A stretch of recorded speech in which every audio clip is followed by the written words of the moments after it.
right, we'll do a sound check with President Wellborn before we begin. Can you hear us, President Wellborn? Yes. And we can hear you. Thank you. You could turn that volume up a little bit so we can hear him better. That would be helpful. You want to sound check again, President Wellborn? Yes. Sound check. That's better. Thank you. Thank you. All right. And you ready to go? Good afternoon. This business meeting of the Montana Public Service Commission is called to order. For the record, the time is 1:30 p.m. The date is Tuesday, December 16th.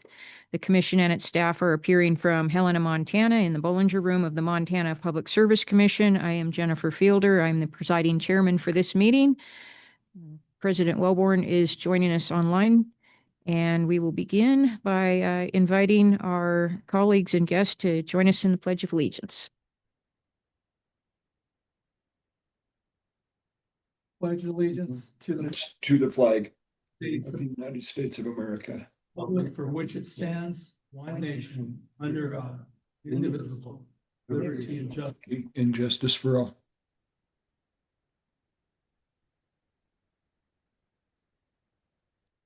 All right. And for the record, the following commissioners are present. We have Commissioner Molnar, Commissioner Pinocci, myself, Commissioner Fielder. We have Commissioner Bukacek, and we have Commissioner Wellborn present. So therefore, we do have a quorum.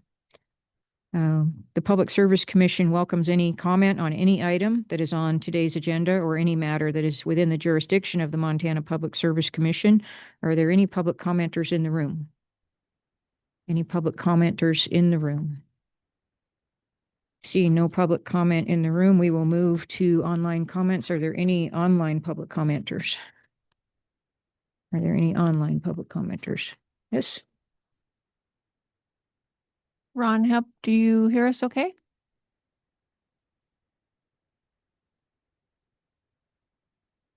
Mr. Hepp, are you on the line?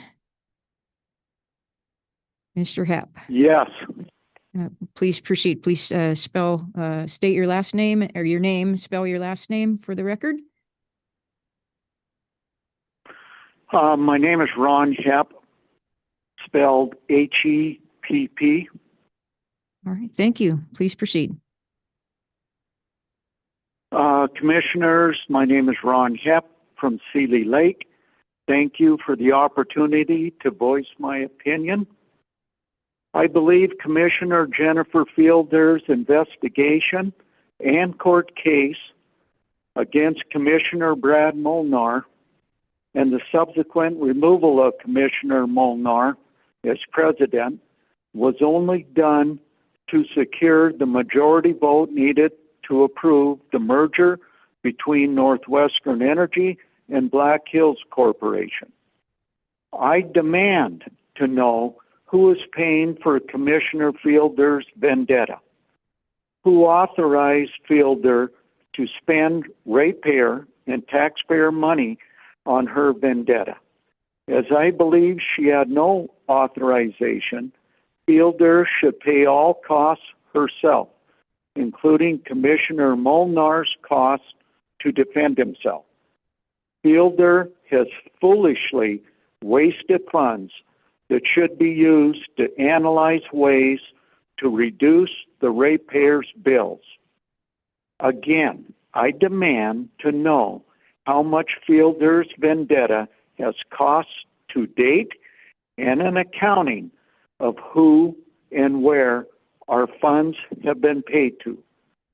Don't say this information cannot be provided, as it's an ongoing investigation, as the ratepayers and public have the right to know how much and where the money has been spent to date. I expect this accounting to be made readily available promptly.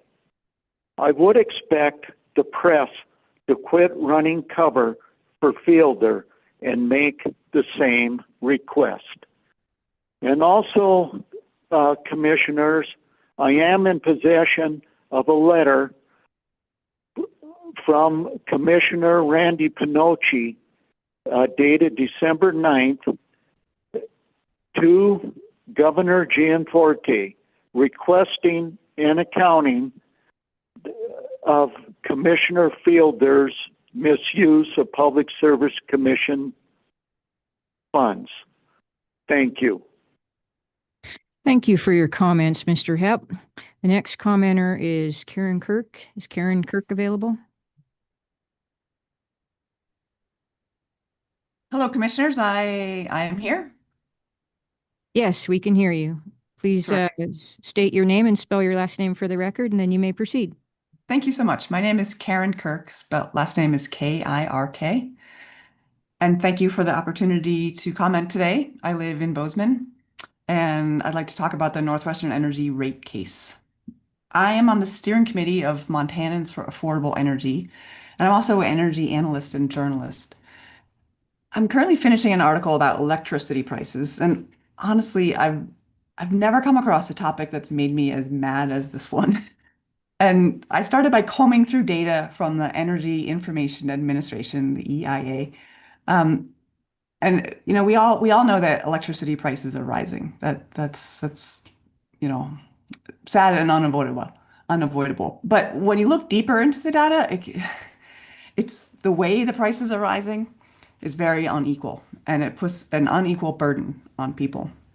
The sector that is shouldering most of the burden of spiking electricity costs is the residential users. That's us, everyday people. Looking specifically at Northwestern Energy, they raised rates for residential use by 17% just since 2021, according to EIA data. The commercial and industrial sectors went up by less, by just 13 or 14%. And to see that everyday people are bearing the brunt of rising costs just shows that it's just fundamentally unfair. Rising electricity bills can trigger a host of negative consequences for people. High energy costs may prevent people from adequately heating or cooling their home, which can contribute to both physical and mental health problems. Expensive energy can also lead people to forego necessities in other parts of their lives in order to keep up with rising energy bills. These burdens fall disproportionately on low-income and disadvantaged households who spend a large portion of their income on energy bills. These high prices really hurt people, and they elected you to look out for them. It's pretty easy to see why prices go up differently for different classes of users. Data centers can negotiate great deals for themselves. Like, can you imagine the skill and persuasiveness of a legal team from Amazon? I would not want to go up against that. But like us regular people, we have no ability to negotiate, no ability to shop around. We are basically powerless, and we have only one lifeline, and that is you. And we're glad you're here. You're supposed to protect Montanans from rising prices. But then, given that, why are prices going up more for us than for big companies? This is fundamentally unfair. And Northwestern Energy has shown us time and time again that they will not act in good faith, which is why we really need you. They circumvented your authority to build the Yellowstone generating plant. They could have gone through the public process, but they decided, no, we don't need to do that. We can just do our own thing, and then we'll hold our hand out for money later on when we've made all the decisions by ourselves. And that's exactly what's happening. And so now we're on the hook for those poor business decisions made by Northwestern Energy. The Yellowstone County Generating Station isn't the lowest cost source of electricity. They built it anyway, and now we get to pay for it. They managed the project poorly. We get to pay for most of that too. And so there's just this real imbalance of power, no pun intended, that these decisions go on way over our heads. We have one lifeline, and that's you.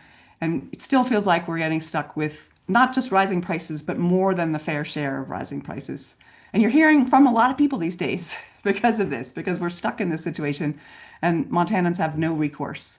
You are supposed to be the check and balance, and I really urge you to become the actual check and the actual balance and push back harder against Northwestern Energy's poor business practices. Don't let them steamroll you into paying for their bad business decisions. Protect us ratepayers. We are counting on you. Please don't allow Northwestern Energy to charge captive ratepayers for the Yellowstone County Generating Station. Thank you very much for taking my comment. Thank you, Ms. Kirk. Are there any other commenters online? There are no other commenters online, so we will move into announcements, and there are no changes to the commission schedule, the agenda for today.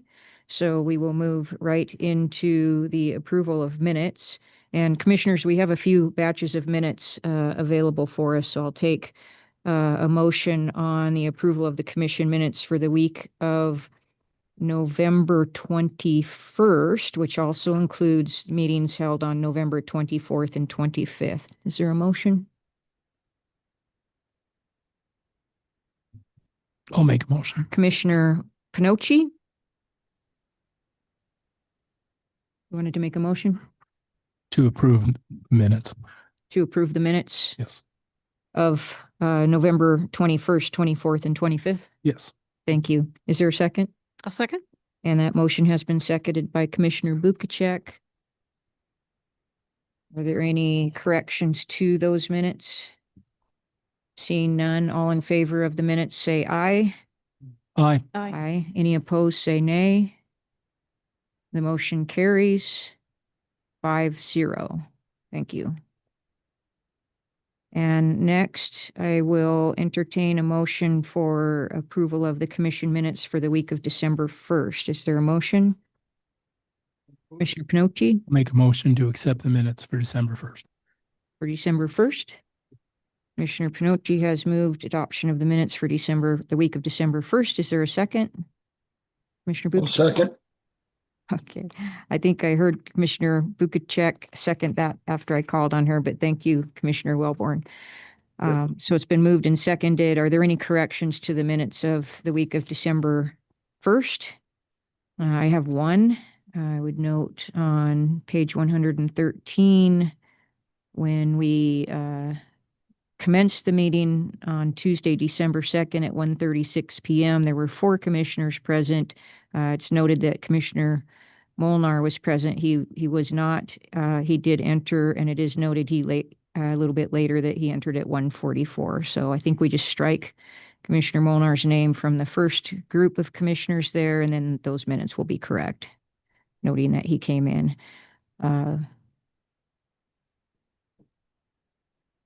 I believe a correction to the minutes has to be moved as a motion. So is there a motion to make that correction?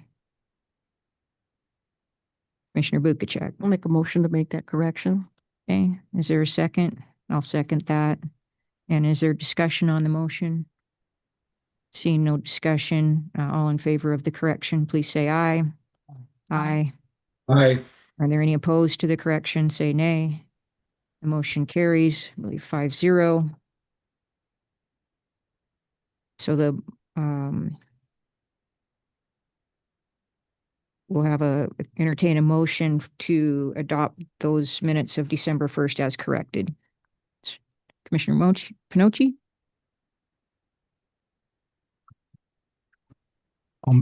You were asking me to adopt. Would you like to move the minutes as corrected?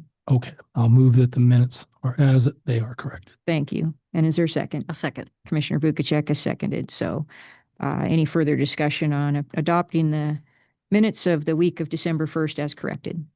Seeing none, all in favor of the motion, please say aye. Aye. Aye. Are there any opposed? Say nay. Motion carries 5-0. All right, we will now move into our work sessions. We will begin with work session number 1, which is docket number 2020.09.094 regarding North Star Development, LLC, the investigation into complaints the commission received from customers of North Star Development, LLC, about significant service and reliability issues. We will hear from commission staff an update on settlement negotiations and consider adopting a settlement. Teresa? Yes, good afternoon, commissioners. For the record, my name is Teresa Omens. I'm a staff attorney here at the Public Service Commission. At the table with me today are Commission Rate Analyst Grant Fink and Commission Pipeline Engineer Sam Harworth. As this is hopefully the conclusion of the matter, I believe it's important to remember how we got here. This docket deals with the Commission's investigation of North Star Development, which provides water and wastewater service near Helena, Montana. In July and August 2024, the Commission received complaints from customers of North Star about significant service and reliability issues. In August 6, 2024, the Commission directed staff to investigate the issues raised by the customer complaints. On August 9th, staff sent an investigation letter to North Star requesting information related to those complaints and possible remedies. However, North Star did not timely respond to that investigative letter. Consequently, on September 11th, 2024, the Commission ordered North Star to appear and show cause why the Commission should not pursue penalties against it. In lieu of appearing before the Commission, North Star elected to file a written response. On December 18th, 2024, after reviewing North Star's response, the Commission concluded that North Star should be monetarily penalized. On August 15th of 2025, most recently, the Commission issued Order 7744G, which established those preliminary penalties against North Star in the amount of $86,700 for its failure to cooperate with the Commission and failure to provide reasonably adequate service. In Order 7744G, the Commission directed North Star to either appear before the Commission in a formal hearing regarding the preliminary penalty amounts or request to engage in settlement discussions with Commission staff to negotiate a stipulated penalty and/or other non-monetary means to account for its failures. In response to Order 7744G, North Star elected to engage in that settlement discussion with staff. As a result of that election, the Commission ordered staff to engage in the settlement discussions, which for not more than 60 days, which the Commission extended on November 3rd for an additional 30 days. Staff and North Star were able to finalize a settlement on November 28th, 2025. The settlement is comprised to address 6 main concerns of the Commission: system maintenance and improvement, lawn sprinkling restrictions and monitoring, meter inspection, maintenance, repair, and replacement, billing errors, communications with customers, and compliance reporting. I'll go through each of these briefly. First, system maintenance and improvement. North Star will establish a reserve account to have additional commodity charge be placed in the account for a comprehensive water assessment project that will be conducted during the off irrigation season and completed in spring of 2026. The proposed total cost of this project is $135,000, which North Star's owner will provide a contribution to that reserve account in the amount of $15,000. In addition, North Star may seek recovery of prudently incurred maintenance costs. However, as a good faith commitment to its customers, North Star will not seek recovery of the $21,680 expended in August of 2025 for the underground wiring issue. Prior to settlement, North Star did not have a reserve account to address maintenance and improvement, and instead its owner was financing most of the system maintenance, including fronting the costs for the $135 improvements to the system. Second, lawn sprinkling restrictions and monitoring. North Star will randomly monitor its customers' lawn sprinkling to determine if any violations are occurring. In addition, if Commission staff receives an allegation of lawn sprinkling restrictions, violating the lawn sprinkling restrictions, it will notify North Star, and North Star is required to investigate and impose fees if necessary. Prior to settlement, North Star did not have a lawn sprinkling monitoring requirement or process. Third, meter inspection, maintenance, repair, and replacement. If North Star is unable to obtain a valid monthly reading from a meter, it must take certain steps within a specified time frame to determine why it was unable to obtain a reading, including rechecking the signal, requesting access to the meter from the customer, and charging fees if necessary. Prior to settlement, North Star did not have a system in place for invalid meter readings. Billing errors.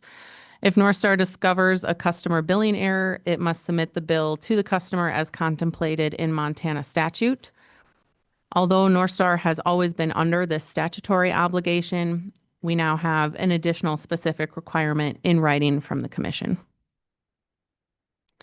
Fifth, communications with customers.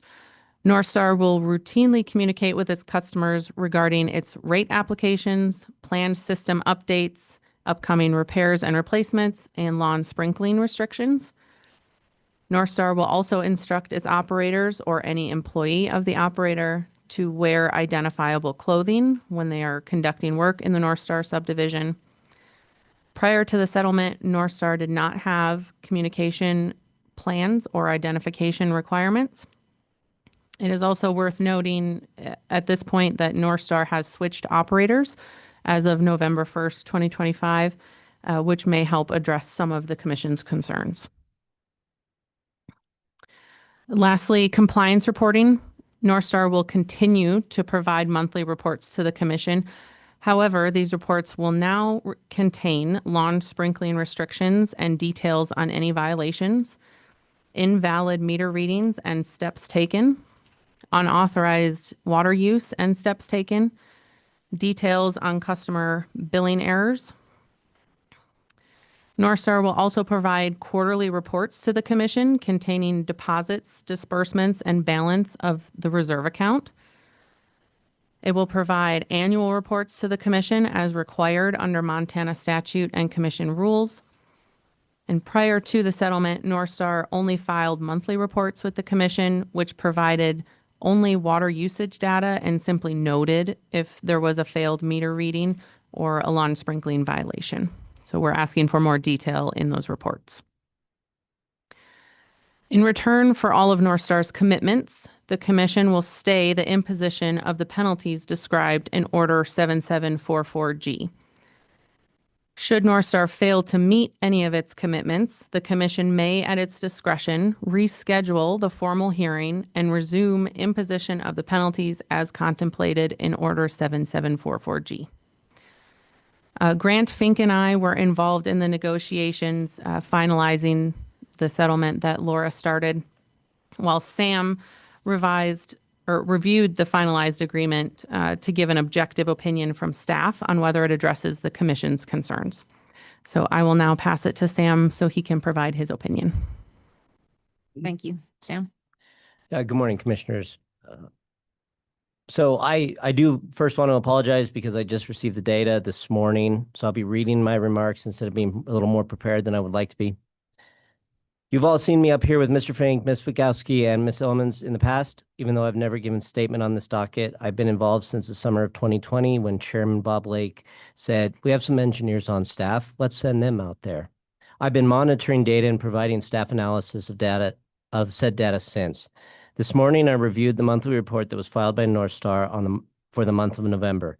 My interpretation of the operator's report shows that there are a total of 11 faults found when the meter read happened on December 2nd. I received the confidential filing this morning, and from those data, I can report to you the following. 3 of the faults come from addresses that have never been metered. I have data going back to January of 2021, and these are the last 3 of an original 12 that I called unmetered. The operator contends that these homes have meters, that they just aren't functioning. So the lawyer words have been that these are non-functioning meters, but after nearly 5 years, I call them unmetered. 3 additional faults came from homes that have not had a successful meter read since the summer. One was in May, June, and then finally the other third was in July. 2 of the addresses have a long history of faults, and the reason for their current fault is unknown. The remaining 3 addresses have insufficient data to say anything conclusive about them. The operator did visit 6 of the 11 addresses and forced reads from 4 meters, but we are unclear when this happened, how it happened, and given that it is only 1 read, it is hard to deduce the true status of the meter. We did not receive a complete report in November due to the previous operator being fired or removed from service, so there is a degree of clarity that cannot be resolved from the columns of a spreadsheet. Finally, from this month's report, the operator reported diverting 1.5 million gallons from the aquifer and had an unaccounted for surplus of 528,000 gallons, which is about 35% lost commodity. This is above the historic average of the system, which I calculated at 26%. This is also above the industry and manufacturer standard of 10% water loss for a water system of this type. Moving on to the settlement agreement. I have a high degree of skepticism that any of the agreed upon items in this settlement will, one, result in a significant change in the outcome next summer, and two, that the owner and operator of the system will have any follow through on these items. I refer the commission to paragraph 40 of the settlement, which in effect says when North Star receives a fault code on its meter read, North Star will recheck the signal within 24 hours. Based on the reporting and the data we have, the operator received 11 faults on December 2nd. 6 of those were addressed, presumably via re-read. We cannot tell from the report and the data in the confidential filing if these other 5 faults were responded to. The report from the operator only includes a statement, meter check will to be scheduled within the next few weeks. Paragraph 41 of the settlement says that, and again, I'm using Sam's words, within 14 days of failing to obtain a monthly meter reading, North Star will request the customer grant access to the meter.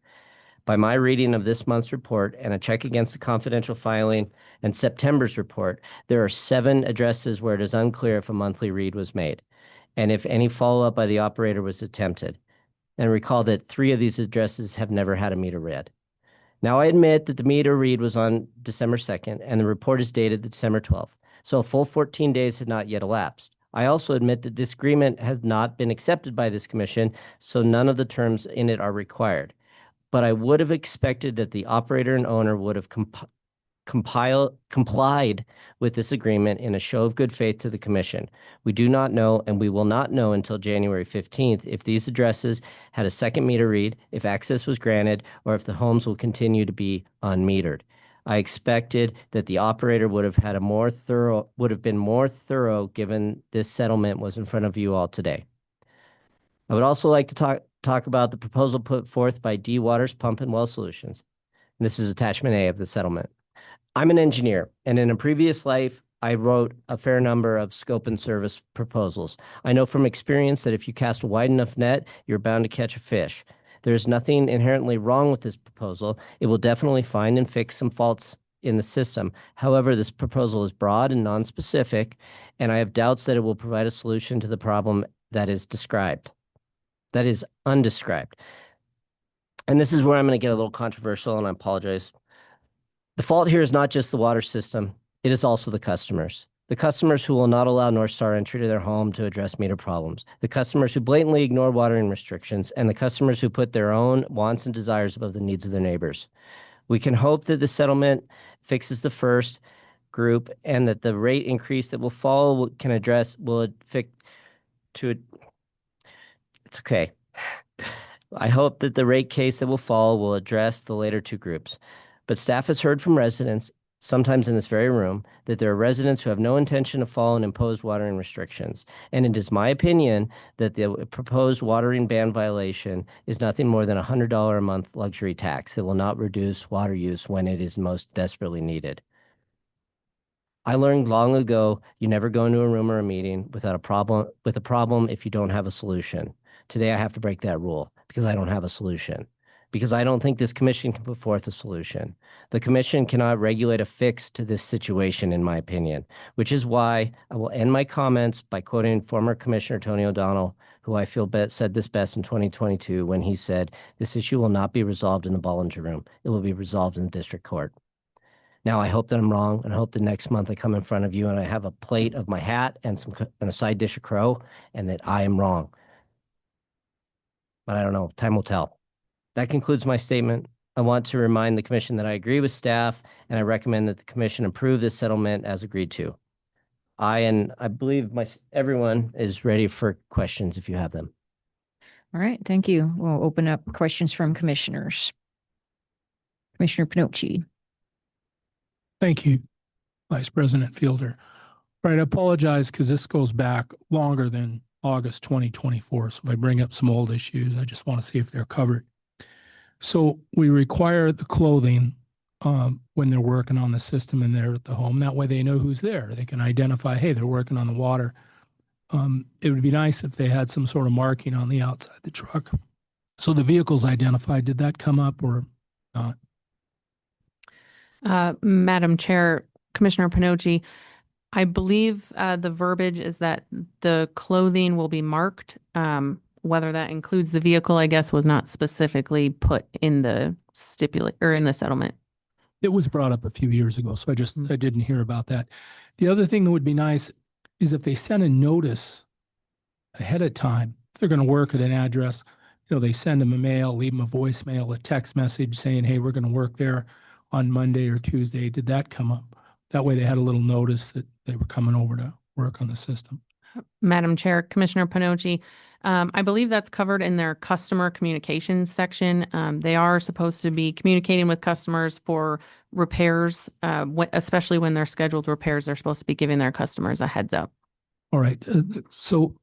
And sir, you brought up some good points, but we had some answers to that a few years back. And here's what I recall, and this is what I did when I managed a water system. If they're going to use more water, they got to pay a higher bill. So they just simply got billed for it. Now, if they didn't pay their bill, we turned their water off. And amazingly, they got their bill paid right away because everybody has to have water. Okay. So that seemed like a pretty strong answer. If you're going to go past the extended amount of water, you had to pay for it. And if you didn't pay for it, we turned the water off. Another thing that we covered a few years ago, in the event they don't let you in the house, we're going to turn your water off. And guess what? They're going to let you in the house because they don't have water. And another thing that was addressed is my experience with meters. Sometimes you'll install one and it doesn't work. And the installer says, look, I installed it. What can I do? What we found is some meters have an interruption. The signal is blocked. Like you go into a home and steel siding really prevents a cell phone working as well as it should.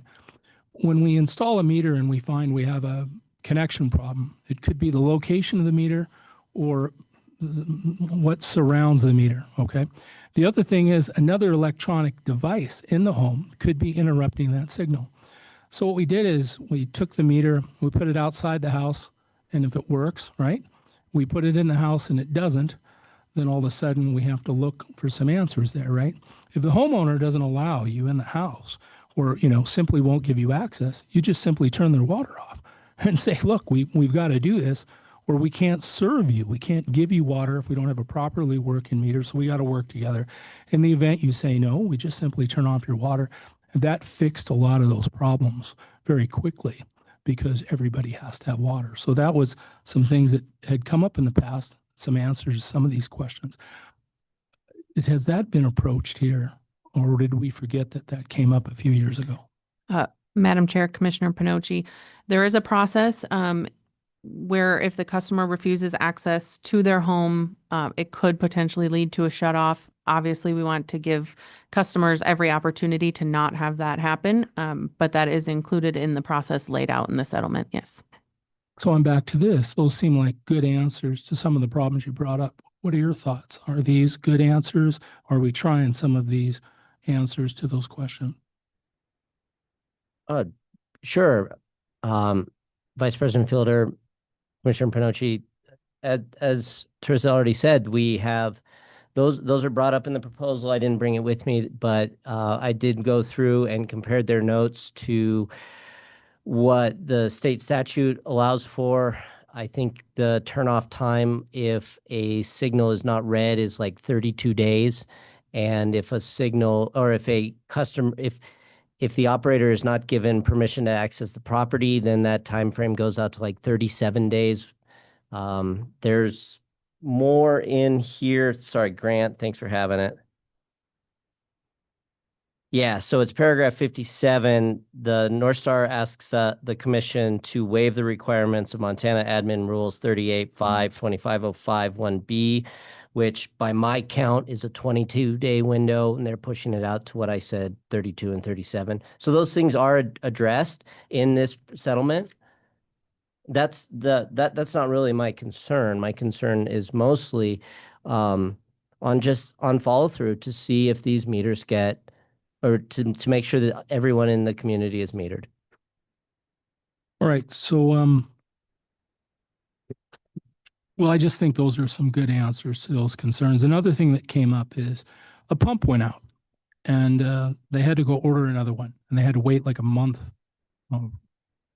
several weeks before the pump showed up. So the suggestion I brought up was every pump, every relay switch that goes out, there should be a spare one on hand. In the event a pump goes out, there's a spare one on hand. And then when they use the spare one, they order one, and then they have a very reduced time of interruption. Has that been implemented to prevent the idea if a pump goes out that you have to wait a long time to get one? Madam Chair, Commissioner Panochi, that specific scenario was not addressed. What is addressed is that they're having this maintenance system improvement system overview. And so that overview should catch a hold of that and include that in maybe some future revisions that need to be made to the system to make it more efficient. Okay. Well, with that, that's my questions. Thank All you. right, thank you. Other questions? Questions from commissioners? I want to have some discussion with staff before we entertain a motion. So I have questions, Commissioner Bukacek. several questions. I can understand your skepticism, Sam. I think we all are skeptical when it comes to this. We've been dealing with it for so long. There is a new operator and there's a new attorney that's been more responsive. And that's been over the last 6 months, I think. The new attorney. So I think that's going to make a difference. Is it the same owner? Has it been the same owner?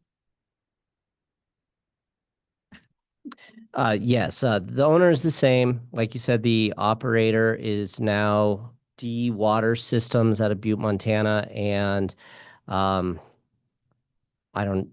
attorney did change probably 6-7 months ago, and you're right, we have had better response to them, but we are, I still worry. It's reality. It's what we've been dealing with for 5 years. So, and as far as good faith goes, that it's the same owner, but he's making some financial commitments, the 100,000, the 15,000 and more. And so do we have dates for when the owner needs to come up with that money? Something we can hold the owner to?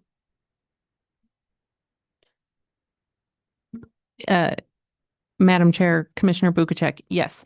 I believe if I'm recalling the settlement correctly, it's December 31st that he has to place that money in the reserve account. The 15,000 on December 1st. I Correct. don't know that we have a date on the 100,000. Yes. So, but that 100,000 is going towards that analysis that we were talking about, the overview of the system. And so if that's going to be complete by the spring of 2026, it would have to be in the account quickly.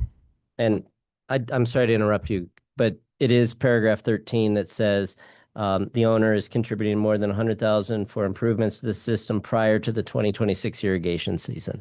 Right, I saw that, but there's not a specific date. There is not a specific date. That's all we have. Okay, that's all we have. Okay. And then my last question, that kind of ties these together, I hope.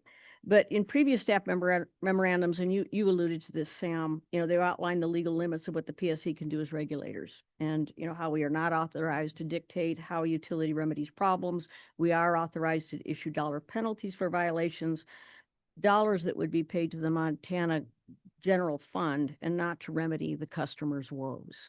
So you alluded to that, and it's been talked about in detail. And that's why the next step, if they don't follow through, would be district court. And I'm a hardcore realist, but I also think this is an excellent settlement. And I want to commend staff for their work. Okay, any other questions or comments from commissioners? Questions for staff in particular at this time? Commissioner Molnar. Thank you for no particular staffer. Let's assume that Sam's pessimism bears out.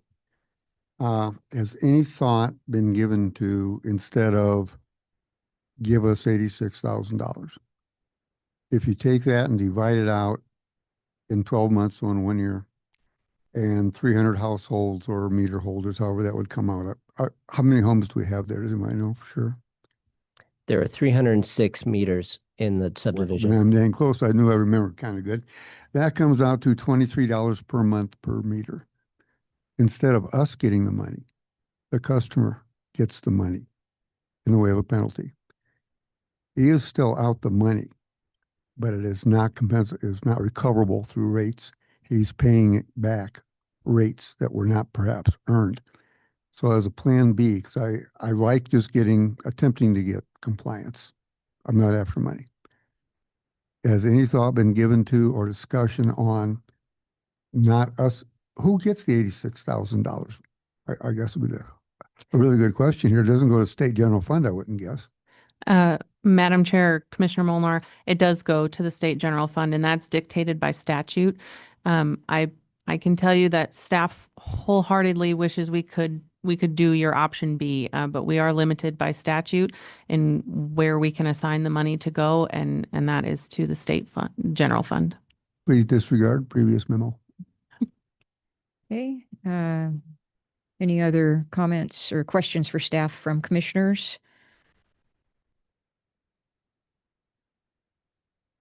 Okay, I don't see Commissioner Wellborn unmuting, so it doesn't look like he's got questions. All right, I've got a couple. So I'd like to just kind of suss out the finances of this arrangement. So the commission essentially fined this company, North Star, after trying for years to get, some resolution without going to a fine. The commission in August of 2025 finally assessed a fine of close to $87,000 on North Star. And as you just discussed, if North Star is required to pay that fine, it would have to go into the state general fund. And so the commissioners, or not the commissioners, the customers would not see a benefit to that, a notable benefit. So the negotiations were entered with the hope that rather than charging the company $87,000 that wouldn't benefit the customers or the system out there that's serving them, that we could try to arrange something where the utility would take care of its system and actually provide the service to the customers, because that's what they really want. They want reliable, adequate water service. So it looks to me in paragraph 35 that the owner has committed to not seeking recovery of the nearly $22,000 that the owner expended for repairs of the underground wiring on their system. So that's a cost that they will not seek recovery of in rates from customers. And then the owner will deposit under paragraph 32A, $15,000 one-time contribution to the reserve account. Is that $15,000 something that the utility owner would seek in recovery in rates, or are they contributing that also in good faith? Madam Chair, that would be a good faith contribution as well. Okay, so that's non-recoverable. Correct. Okay, so that's about 37,000 that the owner has pledged to put into the system and not pass those costs on to the customer, correct? That's correct. And the other money that the owner is proposing here for this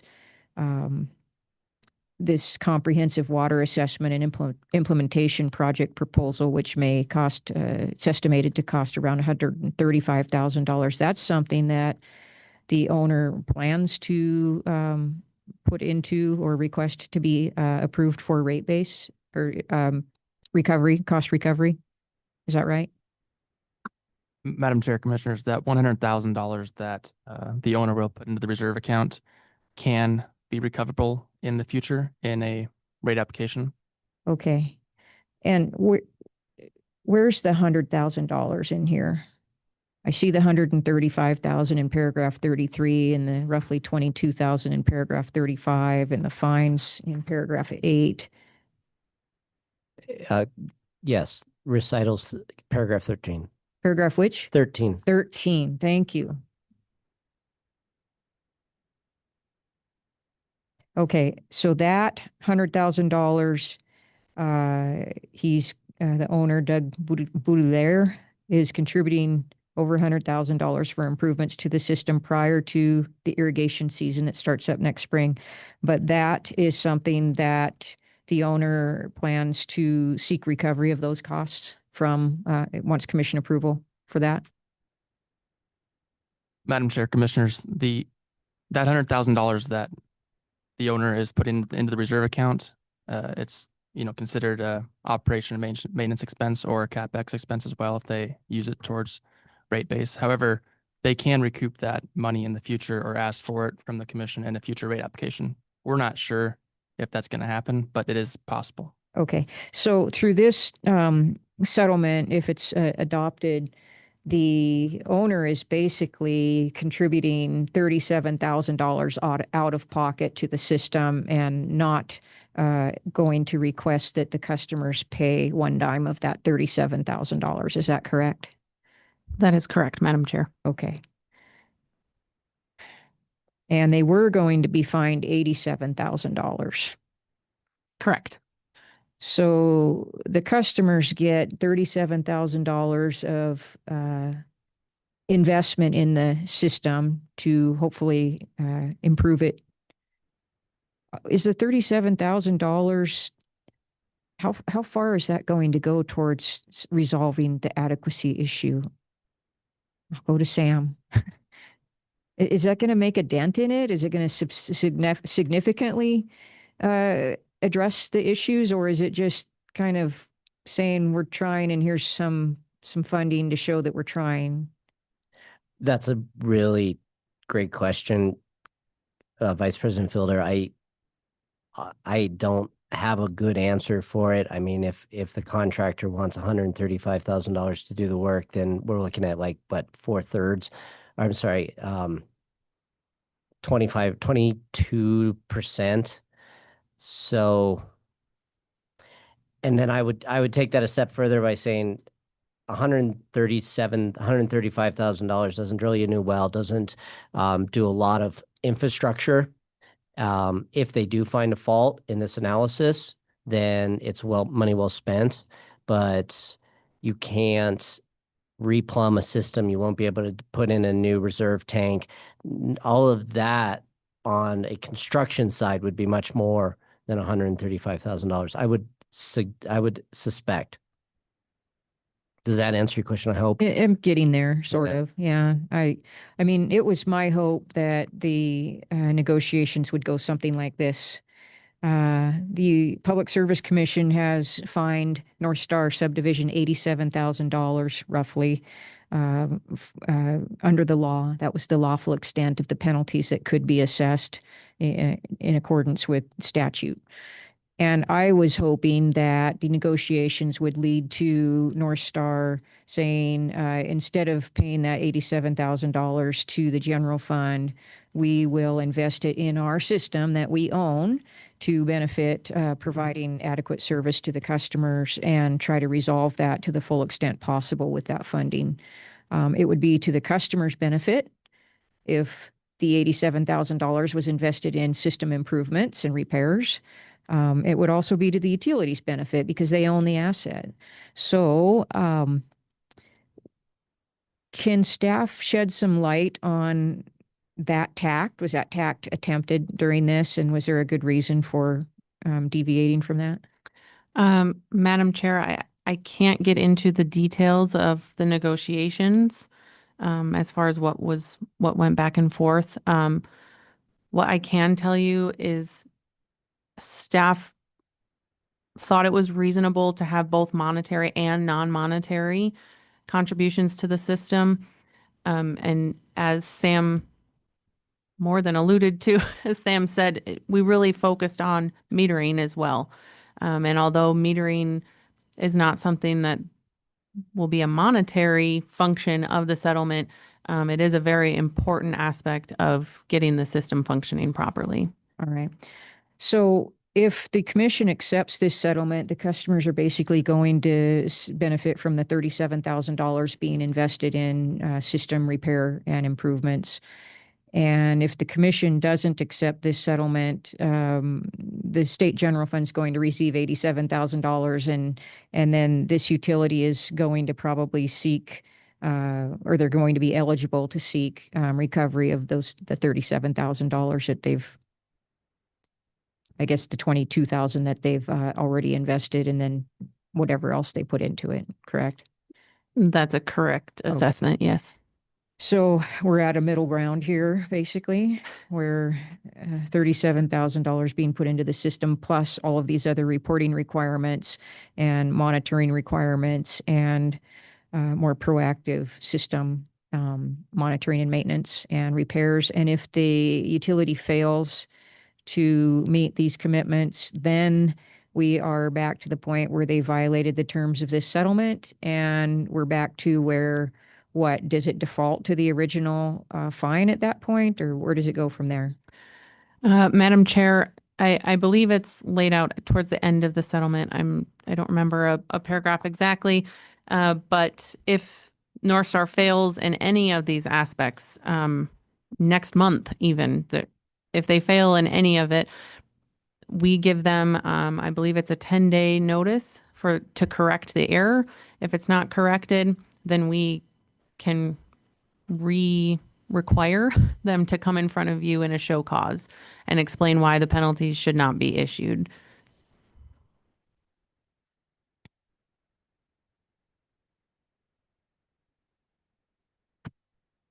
All right. And then on the monthly and quarterly reporting, those are extra steps above and beyond the annual reporting that's required. So there would be some extra reporting. And is there a duration of that reporting period anticipated in this, or is it ongoing until the commission takes some kind of a action to change that reporting period? Madam Chair, it will be ongoing until the commission tells them they don't have to do that reporting anymore. Okay. Okay. I think that's all the questions I have for staff. I am really torn on this. I don't, well, I'll save that for the debate portion when we get into a motion and debate. Okay, any other questions for staff before we move to a motion for commission consideration and discussion? Seeing none, Commissioner Bukacek, would you like to make a motion? Yes, Madam Chair, thank you. Make a motion to approve the settlement between the Commission and North Star Development LLC. Is there a second? I will second, supporting the commissioner whose district this is in. Thank you. So motion has been made to approve the settlement regarding North Star Development. And it has been seconded, and discussion on the motion. Commissioner Bukacek, would you like to open on your motion? Thank you. Appreciate that, Madam Chair. Had a longer defense of my motion, but I think a lot of the things have been covered. North Star residents, they've been heard, and I can confidently say that all involved with PSC have a deep empathy for North Star residents who have experienced the angst and loss from years of episodic inadequate provision of life-sustaining water. Fortunately, instead of penalties that would be direct payment to the general fund, a negotiated settlement was reached in such a way as to optimize the benefit to customers regarding sustainability of reliable service. I think it's a masterful settlement agreement with monetary and non-monetary portions. It was reached between North Star and our staff, reflecting a compromise between the positions of both parties, which is what happens in negotiations. I thank all who were involved in this fine work, and I want to especially thank Laura Bachowski, who is no longer on the PSC staff. Ms. Bachowski diligently put her heart, soul, and mind into the North Star effort, caring deeply about the customers and determined that things were going to be done properly. And I think in this settlement, they were. Thank you very much, staff. Any further discussion on the motion? The motion to approve the settlement? Seeing, did you wave your hand down there? Aye. Commissioner Pinochi? Thank you. I'm going to support Annie Bukacek because this is her district. Though I'm frustrated that I think some good answers could have been implemented years ago that were not. And I do think there are some simple answers that would avoid court. And I just encourage that they consider doing that, because court is just going to wind up costing everybody more, including the ratepayer. Thank you. Thank you, Commissioner. Further discussion on the motion? I don't see any further discussion on the motion, so I will just add my comments here before we go to the vote. I am with Sam on this one. I too have I don't have a great deal of confidence that this is going to solve the problem. I'm hopeful because there's a new owner, a new operator, that perhaps we will see a difference in terms of how things are addressed and how quickly they're repaired and how proactively the system deficiencies are addressed. I'm pleased to see the owner contribute significant finances toward this. I think the owner's getting off fairly light. Basically, they're avoiding $50,000 in costs in exchange for some rigorous requirements. And I specifically will be looking for this owner to very diligently take care of this system and get it into a state of providing the proper service to its customers that is required. And I do not want to see the same complaints and the same problems that we've seen over the years with this utility. If this owner can't address it and can't take care of it, I think that it's fair to say, at least on my part, and perhaps some of the other commissioners, that our patience is as thin as the customers who have received inadequate supplies of water. So I will support the settlement today because I think it goes toward improving the system for the customers rather than just pouring money into the state general fund, which I don't think would benefit anybody really. So thank you, staff, for your work on this. I know you've been working hard on this for years. And I do hope that the customers will see some relief this next irrigation season and in every season to come. Thank you. With that, we'll go to a vote, and all in favor of Commissioner Bukacek's motion to approve the settlement on the matter of North Star Development LLC will signify by saying aye. Aye. Aye. Aye. All right. And any opposed say nay. The motion has carried 5-0. Thank you. That concludes work session number 1. We will now move into work session number 2,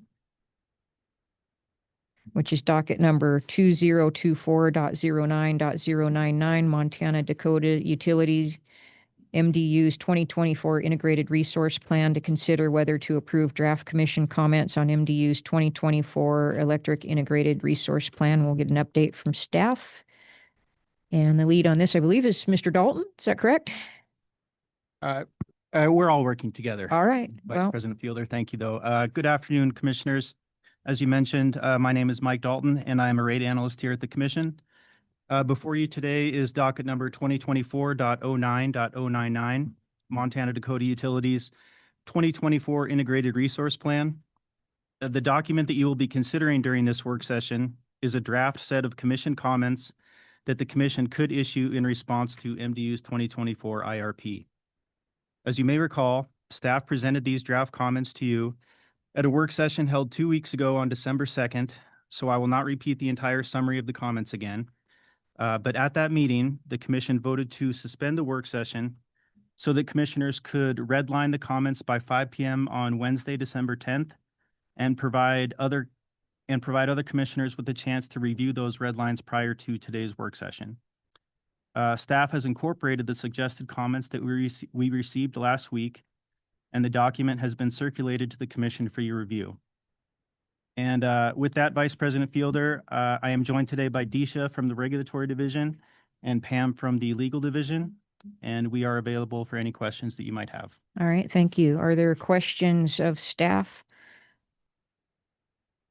I guess I've got a couple.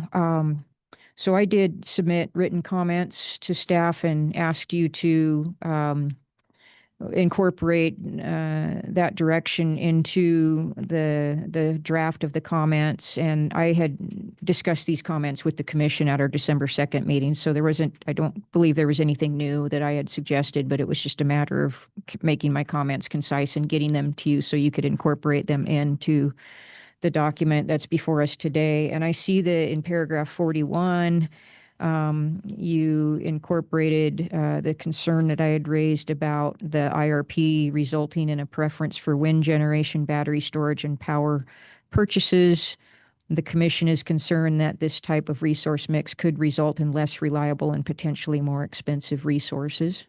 So that is one addition to the comments since December 2nd. In paragraph 43, the 2024 IRP does not give appropriate consideration to expanding MDU's demand side management offerings to its residential class as a way to provide or account for the gap in its capacity versus its demand.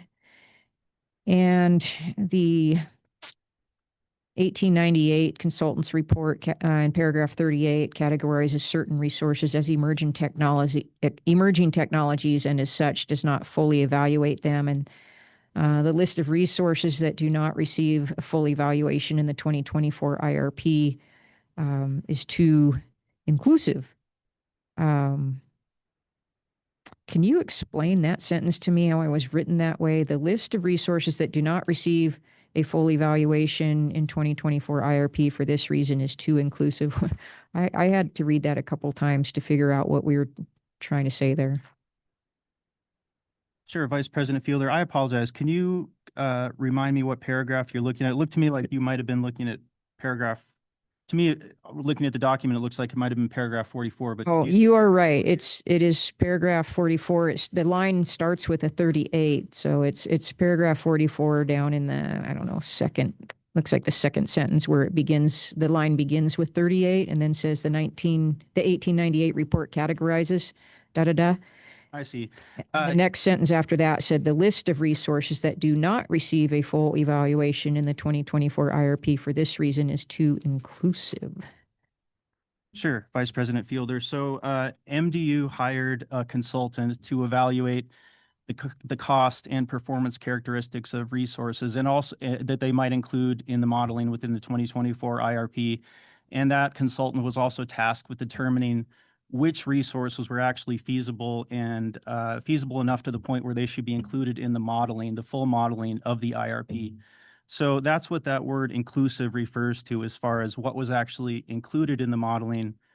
And then there were some resources that were considered emerging technologies that were not included in the full evaluation within the IRP. Does that help at all?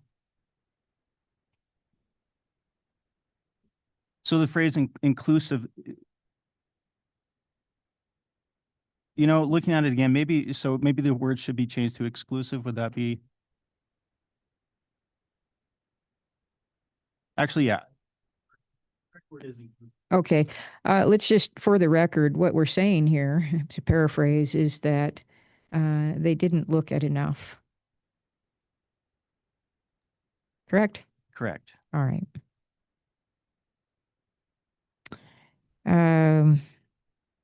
And then I see that paragraph 45 looks like an addition based on the red lines I had turned into you, and then 46 as well.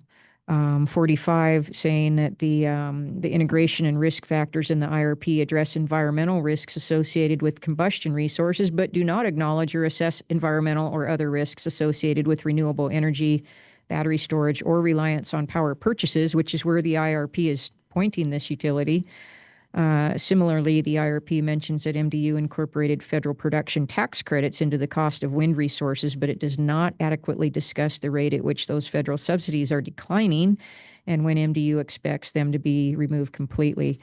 And then MDU, in paragraph 46, MDU has recently decommissioned several coal-fired power plants on its system. The IRP fails to evaluate the feasibility and cost of recommissioning the existing coal plants to provide firm power on MDU's system. So I think you've done a good job, staff, of capturing the things that we discussed at the last meeting on December 2nd, and then the comments that I had submitted to you last Wednesday. So I appreciate that. I wanted to point out to the commissioners that that is just a change that is, those are the changes that are different from the copy that was presented to us on December 2nd. And were there any other substantive changes to, did you incorporate any other material in that?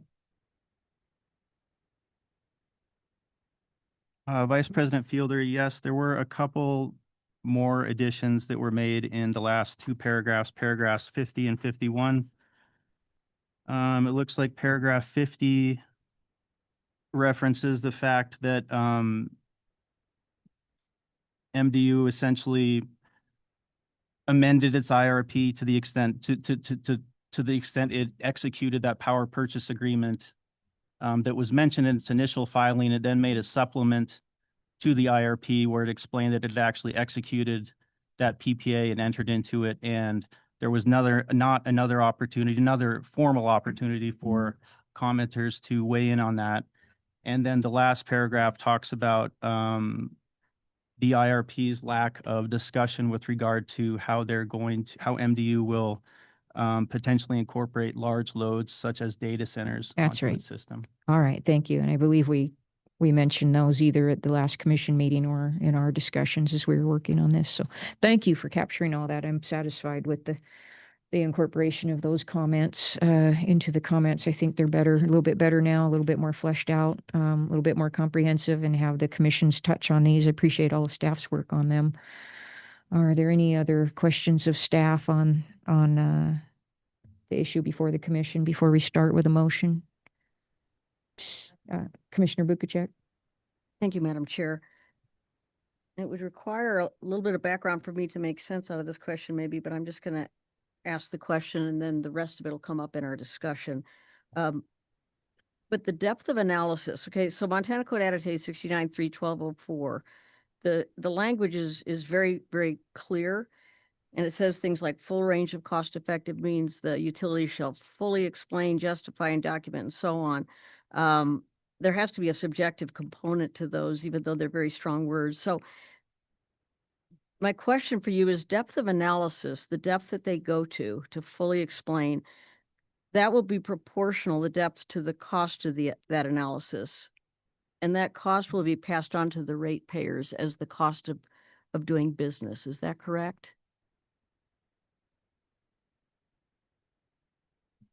Vice President Fielder, Commissioner Bukacek, I believe that's correct in the sense that the utility will recover the costs that are associated with putting together this plan and conducting the analysis that's necessary to put together the plan that's required pursuant to statute. It was probably kind of obvious. I just wanted to make that point. Thank you.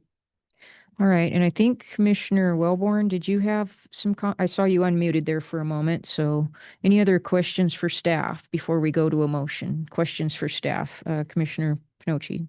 Yeah, a quick one. Tell me what and if I missed it, I'm sorry. What is your staff recommendations here? Vice President Fielder, Commissioner Pinocci, staff's recommendation is to issue the comments the draft comments that staff has prepared with the commission's red line edits. Commissioner Pinocci, you'll find that in tab 2, your work session tab. There's a box called staff recommendation. If you turn to tab 2, you'll find it there. Commissioner Molnar. Thank you, Madam Chair. Mr. Dalton, you and I discussed this at some length yesterday. And one of the things we left open was whether you were going to read it into the record or send it off in the record, or if I was supposed to talk in the record. Where are we at on that? I think I was supposed to get back to you this morning, and I'm darn sure I did not. So where are we on this? Vice President Fielder, Commissioner Molnar, so I did speak to the commission there. The motion that the commission made at the prior work session was for commissioners to provide staff with their red line comments by Wednesday last week. And so when we spoke this morning or yesterday, I mentioned that deadline to you, and I said maybe it would be possible for you to. I thought there might be two options. Either you could read those comments today into the record of this meeting, and they are not included in the comments that the commission issues through the docket, or the commission could take some additional time to work with staff and incorporate those comments into the actual document that goes out within the docket. So it doesn't matter to me, whatever the commission's pleasure is. Okay, well, if you miss a deadline, you miss a deadline, and this seems to be becoming more and more common in my life for whatever reason. Nobody ever showed me how to redline. I have no idea. I didn't have my computer with me. Can't redline. Does that mean that I should be muted? perhaps, in which case, two of my comments went very strongly with what Commissioner Fielder wants, so I'm good with that. The third one, I guess we'll just let it go, and we'll see if the sun comes up in the morning. All right, any other comments or questions for staff? Seeing none, we will entertain a motion. Commissioner Pinochi, I'll make a motion to approve staff recommendations. Commissioner Pinochi, could you state your motion? You can look at that box right there. Staff I make a recommendation. motion to approve the red line draft commission's comments as the commissioner's final action in response to MDU's 2024 Integrated Resource Plan. Okay, thank you. Is there a second? A second? Okay. And is there discussion on the motion? Seeing no discussion on the motion. Commissioner Vukichek? General discussion? This is discussion on the motion that's been made. You speak first? She seconded it. seconded it. So I call for discussion on the motion. And seeing none, No, I have something to say. I just thought Commissioner Pinochi might want an opportunity Okay. first. Commissioner Vukichek? Commissioner Vukichek? Thank you, Madam Chair. So there are portions of the recommendation I do not agree with. But since in Montana, PSC IRP recommendations do not become mandatory edicts and staff comments are overall balanced, I think really good. I can vote for Commissioner Pinochi's motion to accept staff recommendations. I'd like to explain briefly my reservations about staff recommendations. I will be brief. Commissioner, at this point, these are draft commission comments now. They're not staff comments any longer. So yes. Thank you for that clarification. So it goes back to what I was asking staff. MCA 69.3.1204 uses very strong language, very clear language in terms of full range of cost-effective means. The utility shall fully explain, justify, and document the data assumptions, methodologies, models, and determinants. And when I look at some of these items that they're supposed to fully explain, justify, and document, I think it would take a tremendous amount of time to actually do that, to take it to the limit, and that would end up adding to the cost of doing business. And so the ratepayer it'll be passed directly on to them. So the things that I have an issue with, to require the utility to fully evaluate unknowns such as emerging technologies, feasibility of recommissioning existing coal plants, the new 150 megawatt wind opportunity, and potential increased demand by large load customers.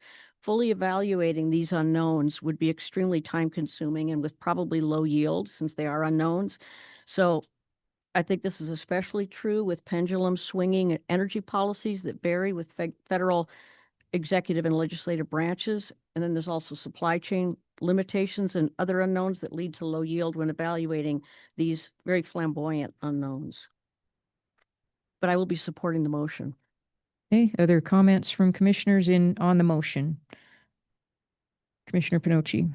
Well, I just want to point out that usually when staff recommends something, there's positive things why they did it. And I heard more negative things about problems that might have been. So I wanted to be clear that staff was recommending. We support the motion. But the concerns you had, do you think they'll get answers to later? Vice President Fielder, Commissioner Pinochi, yes. The rules require MDU to respond to our comments in its next IRP. And MDU has historically done that in the past anyway. So I expect them to provide some type of response to the comments in the next IRP that they file with the commission. Thank you. Okay, any other discussion on the motion? Commissioner Wellborn, President Wellborn. Thank you, Madam Chair. I too will support this. I do appreciate everybody's work on this and staff helping incorporate the red line comments into this. I guess in the perfect world, you could always do more or put more in, but you know what? I mean, this is the process we have, and deadlines and everything. And I think this captures, it is, makes it a more comprehensive docket than we had before as a document, if you will, just a couple of weeks back. And as we move forward on this, I guess we can address some of those other things. But for now, I think this is the right thing to do, and I will be supporting the motion. Thank you. Thank you. Any other discussion on the motion? Seeing none. I will just finish with mine, and that is that I would note that the public comments that were submitted on this, I think are I relate to those, and I think we've addressed the bulk of those with our additional comments. Strong concerns about MDU's shift toward wind energy, citing environmental, economic, and reliability issues. That was public comment number one. The comments criticized the closure of coal plants, the potential harm from wind turbines like pollution and property devaluation, and the reliance on government subsidies for renewables. The commenters urged MDU to invest in traditional cost-effective energy sources like coal, hydropower, and natural gas instead. I think those were very salient public comments. I'm glad to see them summarized here, and I think to a degree, the additions that we made to the draft document reflect very similar concerns, and I appreciate that. So. With that, thank you, staff, for your work on this, and we will go ahead and take a vote on Commissioner Pinocchi's motion to approve the red line draft commission comments as the commission's final action in response to MDU's 2024 integrated resource plan, and authorizing staff to make non-substantive edits as needed. And I would just note that for the record, this set of comments before us, it doesn't have the red lines in it. It is the incorporation of the red lines. So you see a final, a proposed final in front of you in your packet today. So with that, all in favor of the Commissioner Pinocchi's motion, say aye. Aye. Aye. Aye. Aye. And any opposed, say nay. And the motion carries 5-0. Thank you.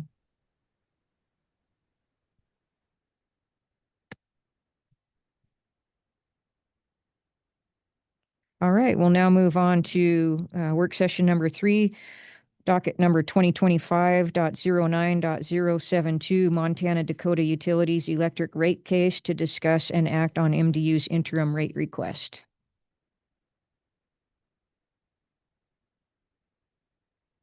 Ms. Umans, are you presenting? Mr. Ersted. Good afternoon, Madam Chair and Commissioners. My name is Tim Nerstad, and I'm an analyst on staff here at the PSC in the Regulatory Division, and I'm alongside Staff Attorney Teresa Omens. And before you today is a staff memorandum and draft interim order in MDU's electric rate case. That's docket 2025-09072. On September 30th, 2025, MDU submitted its application to the Commission to increase rates for its electric service. In its full application, MDU requests a total increase in revenues of $14.1 million based on an average test year for the 12 months ended December 31st, 2024, as adjusted for known and measurable changes through 2025. MDU's request includes a proposed interim increase of $10.4 million to be effective in rates on January 1st, 2026. MDU's 2025 pro forma rate of return is 4.5%, and this is compared to their last authorized rate of return of 7%. MDU's last electric rate case was filed over 3 years ago, and base rates resulting from that case went into effect over 2 years ago. MDU asserts that the interim increase is necessary to provide the company with an opportunity to recover the costs of providing service to customers today. Having met the requirements of interim requests and demonstrating a need for interim relief during the pendency of the docket, staff recommends approving MDU's interim request. And if approved, the 16.24% interim revenue increase would be applied to customer bills as a 22% increase under the basic service charge, the energy charge, and the demand charge across all customer classes. and it would impact a typical residential customer by $14.09 a month. Interim rates are refundable with interest if the commission ultimately approves permanent rates that are lower than interim rates. Staff's recommendation is not an endorsement of any issues, calculations, or methodologies concerning the final resolution of the issues in this docket, and we're available to answer any questions that you may have. Okay, thank you. Questions of staff from commissioners? Commissioner Pinochi? Okay, so the ratepayers in the MDU district tell me that their profits are up. How do I explain that they're going to get a rate increase if the company's more profitable than it has been in the past? Or do you think there's a possibility they're not? What are your thoughts there, and how do I explain that to the ratepayer? Madam Chair and Commissioner Pinochi, staff's interim recommendation did not make any assessment as to the profitability with respect to their with respect to their stock, but it did make a recommendation. Staff's interim recommendation is based on their returns in the Montana jurisdiction, which for the pro forma period was 4.5%, which is below their last authorized return in the 2022 rate case. So that's what we did consider. Commissioner Pinochi? So what do you think the authorized return is? Above 6%, is that correct? Madam Chair, Commissioner Pinochi, the last authorized return was 7.09%, and that was in the 2022 docket. And those rates went into effect in 2023. Okay, further questions? Commissioner Molnar? Thank you, Madam Chair, Tim. So the ROE is 7.9% from the last rate case. Is that what you're saying?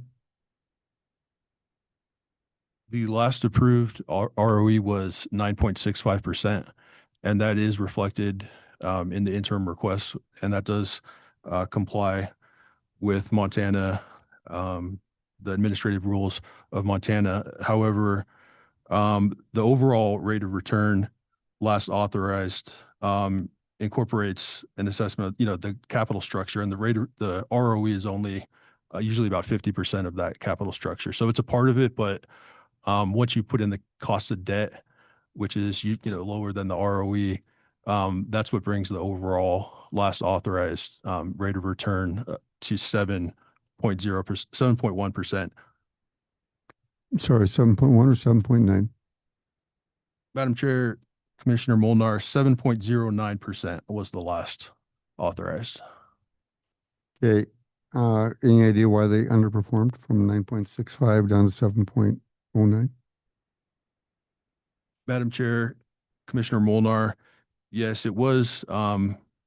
They're projecting to underperform throughout the pro forma 2025 period due to the significant investments that were made since the last rate case.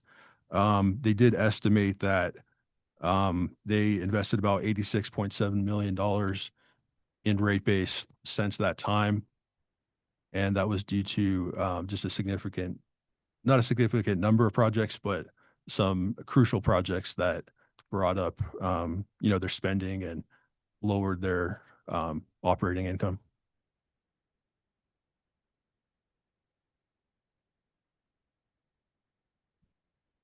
Further question.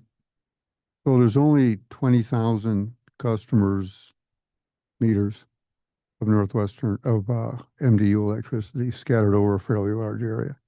So it's going to be pretty expensive to operate. But when you're looking at a $10 million interim for a $14 million ask, you're pretty much there. So there's no real reason for them to explore ways to conserve money, which is supposed to be the reason for regulatory lag. It just seems to me that they're getting just about everything they want as an interim going into the winter. And there's no real upside for the consumers in this other than, I can't even say other than, their rates are going up at the beginning of the winter. And it's almost everything that the company is asking for. And I don't hear that we're gonna try to have them economize just because times are a little tough, and therefore there's no reason to economize because they're getting almost everything they want in the first step. I realize I'm rambling a little bit. Can you make some sense of what I just said and try to answer my concern?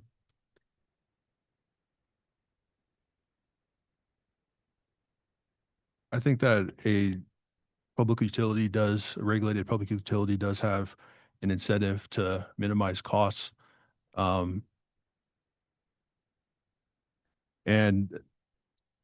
MDU did say, that the interim increase is necessary to provide the company with an opportunity to recover the cost of providing service to customers today. And that's because the infrastructure and the investments that have been made, that 86.7 million since 2023 is providing customers with reliable service today. And that's their cost that they've put in to maintain that safety and reliability that they have to uphold. Final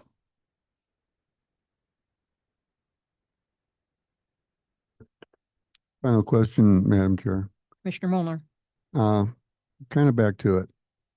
Can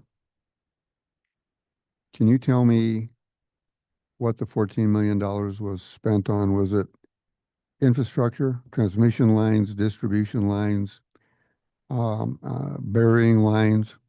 Was it purchasing or acquiring or leasing new generation? If so, what kind of generation was it? Madam Chair and Commissioner Molnar, the 14.1 million, that's in their full application. Staff's recommendation today is, having to do with the interim recommendation, but we do know the breakdown of that 14.1 million.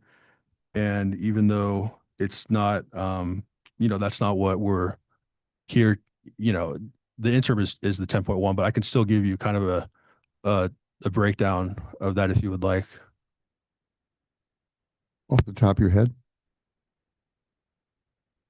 Okay, about particularly generation. Is any of this purchasing generation, leasing generation, power purchase agreements on the generation side? Can you give me kind of a breakdown?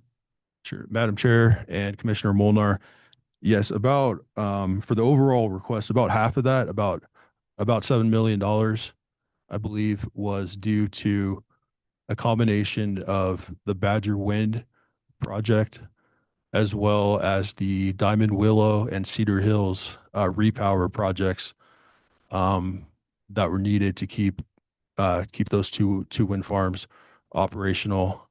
But yeah, a large part of it was the Badger Wind project. I know I said final question, but if I could have just a little indulgence, Madam Chair. Go ahead, Commissioner Molnar. We just discussed their forward-looking projects, and Badger, et cetera, Diamond Willow were all mentioned in that. And if they've already repowered them, they're not part of a future discussion. They're part of a past expenditure. Am I not correct in that? Madam Chair and Commissioner Molnar, those were, I believe, a part of the 2025 pro forma period, and that is that is included in their interim request. If I may, I believe that the IRP that had planned on those things was submitted in, I think, September of 2024, but then it was amended for the Badger Wind in the spring of 2025. So I think they executed the contract in spring of 2025, and they threw it into the IRP there at the end of the IRP planning period. So you're right, they are in there. Their planning process started prior to our look at it today, though. I'll just switch to a quick dialogue with you. It just seems odd to me that we're filing comments. They shouldn't do that. Their customers are saying they shouldn't do that. They've already done it, and they're asking us to pay for it on an interim basis when quite possibly we should be looking at allowance versus disallowance. I think it's a fair point. All right. Any other questions for staff? Commissioner Pinoche. All right, so I've got a answer to the ratepayer, and I can tell them that significant investments have been made and they need to pay for that. They need a return that's higher than the percentage they're getting now. We got to get close to 7%. Or maybe around 4%. Can I tell the ratepayer that after this rate increase, maybe a year or two down the road, they can decrease the rates because they've getting a return on this investment? Is that something that I can tell them as a possibility? And keep in mind, I won't be here after a year. Also, another question is, Eastern Montana's been really loud that they don't feel that wind is a good investment. They feel that that's a expensive way to generate power. They'd much rather see a nuclear power plant or, say, another hydroelectric or even natural gas. Is it fair to ask the question, if you're going to be charging the ratepayer for these investments, shouldn't they look at the cheapest form of generating electricity? How do I explain that to them?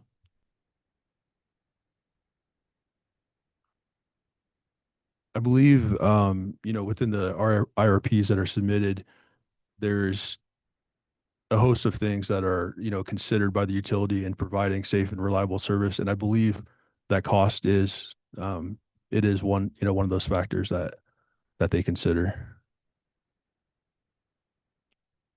All right, let's tackle this question. Do you think that rates could come down in a year or two after they recover some of these costs that you're asking for?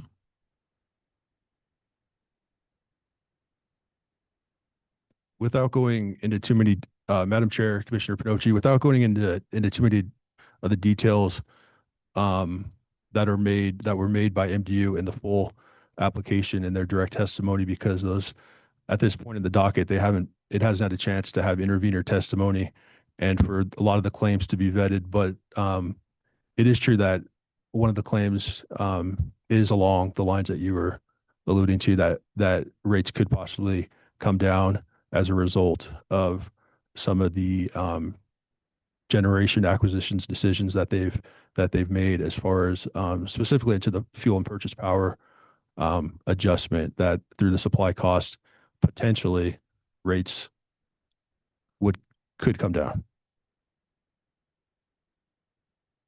Another thing the ratepayers want to make clear is their increase in wages isn't going up equally to the rate that the utilities are trying to raise rates. That makes the consumer pretty concerned, okay? But let's go back to this question. When you look at different ways to generate electricity, a lot of my Eastern Montana constituents are claiming that wind is the most expensive. Can I show them documentation that wind is the best investment that they had in front of them for generating additional electricity?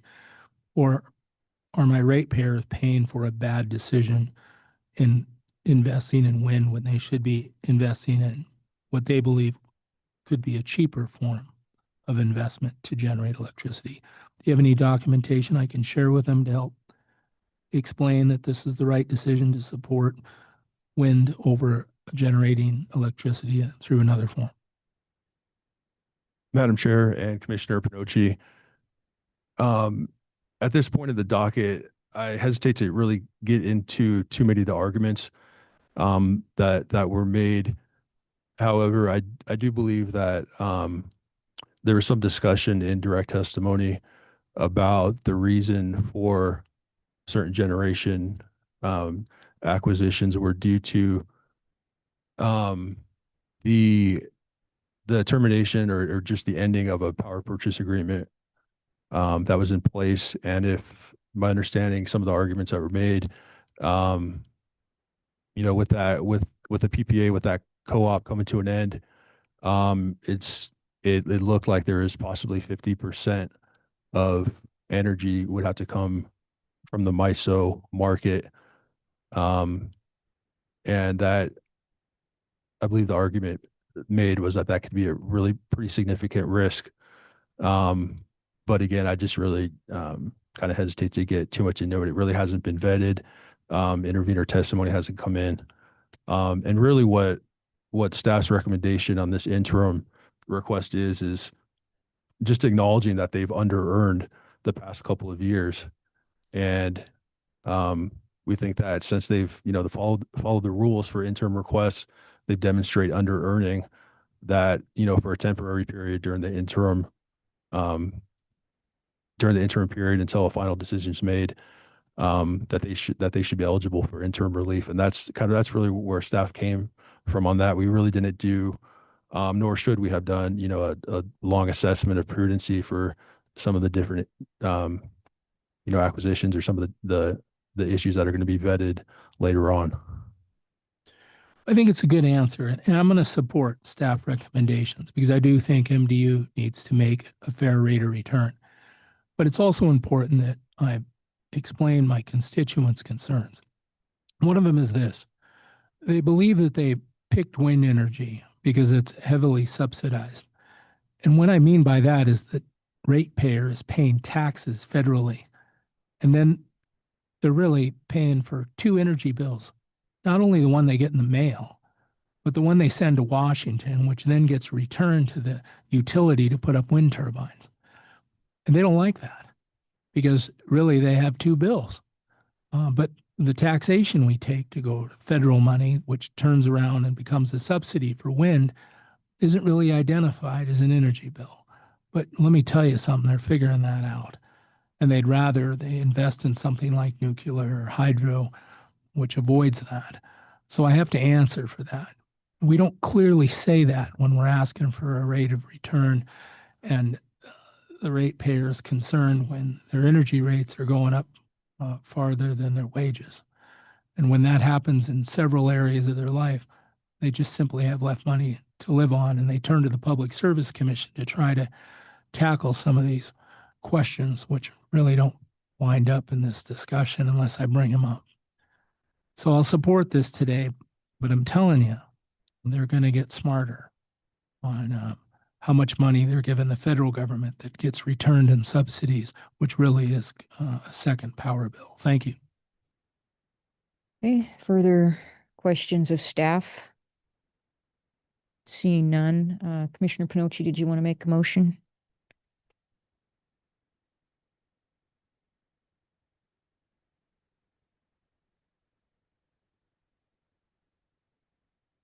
Thank you, Vice President Fielder. I'd like to make a motion to approve the draft order approving MDUs and turn rates to authorize staff to make any non-substantive edits as necessary. Thank you.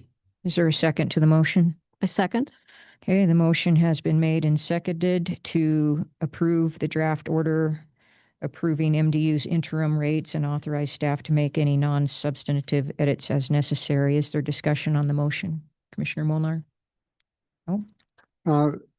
I'm just going to no, it's not on the motion, so Okay. I'm good. Discussion on the motion. Commissioner Bukacek? Thank you, Madam Chair. As a public commenter stated this morning, rate increases are, quote, sad and unavoidable, end of quote. I agree. It's unavoidable because the utility needs an opportunity to recover the cost to provide safe and reliable service, as Tim spoke about. MDU has demonstrated they're under earning. Tim also pointed that out. The increased cost of doing business for utility companies drives up rates. That increased cost of doing business is related to inflation, increased consumer demand, and everything that goes into maintaining reliability. And as Tim stated, and as we see in our evidence, MDU has made significant investments in crucial projects for safety and reliability. When the commission does its job properly, we balance the needs of the ratepayers and the regulated utility. As we know, in this current case, staff's decision to support the increased rate request is based on generally established principles of utility rate regulation, established in Montana administrative rules and Supreme Court decisions. The compelling Hope and Bluefield U.S. Supreme Court case establishes the legal standard for public utility rate setting by emphasizing the need for a fair rate of return on investment to ensure the utility's financial integrity and ability to attract capital while also protecting consumers from unreasonable rates. Interim cases do not include the scrutiny such as prudency of acquisition and interveners as full rate cases do. A protection for consumers, as Tim talked about, in this less rigorous process is the rebate to ratepayers with interest if the final rates are lower than the interim. So 9.6% ROE is commensurate with the returns on investments in other enterprises having corresponding risks and falls within the range of reasonableness between the low and high end of the revenue requirement and return on equity. I'll be supporting Commissioner Panocci's motion. Okay, further discussion on the motion? Madam Commissioner Chair, Mullen? yes, I'm not going to be supporting. When something appears to be, as in front of this commission, controversial as majority of their additions of generation are intermittent in nature. In a system like MISO, where intermittent generation fails to meet the predictions, and they have to stop turnarounds for gas and coal and stop upgrades to transmission lines from those plants because they don't have enough. For us to go along with that idea, especially that consumers must pay for transmission interties from PJM and buy some of the most expensive electricity in the nation based on the failure of intermittent to meet the expected goals. To set that aside and give an interim, I think is prudent. That's not in here. And far be it for me to pick a fight with Commissioner Panocci, but it's not two ways that people pay that they're upset about. This rate increase will go to schools and public buildings, and it'll be in their property taxes as well. This is far flung, and their response to the need for generation, I believe, was inappropriate. And while I can't disbar that right now, I don't know that the interim rate has to be high enough to cover those decisions. Okay, further discussion on the motion? Commissioner Panocci? Well, I commend Commissioner Molnar for saying what he said, and if I had more facts on what you said, I'd be voting with you. I appreciate your comments. It is tough to balance out the ratepayer, but at the same time, I have to make sure MDU is healthy. Thank you, Madam Chair. Thank you, Commissioner. All right. Any other discussion on the motion? I don't see President Wellborn's hand raised or mic off, so he has no comment at this time.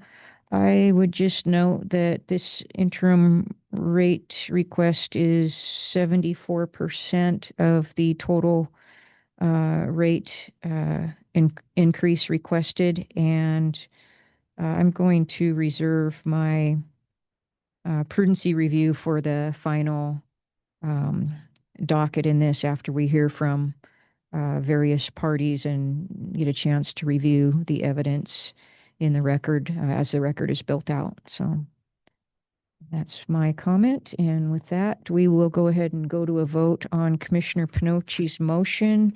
Commissioner Panocci's motion is to approve the draft order approving MDU's interim rates and authorize staff to make any non-substantive edits as necessary. All in favor of the motion will say aye. Aye. Aye. And all opposed to the motion will say nay. Nay. Nay. Nay. And the motion fails 3-0 or 2-3.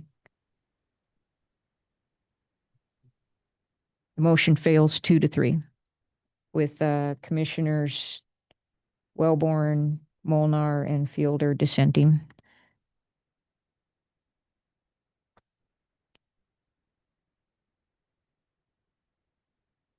Excuse me. We will now move on to work session number 4. This is Commission initiated Northwestern Energy's 2026 IRP to discuss and act on direction to staff regarding the engagement of a consultant to assist the commission in evaluating Northwestern's 2026 IRP.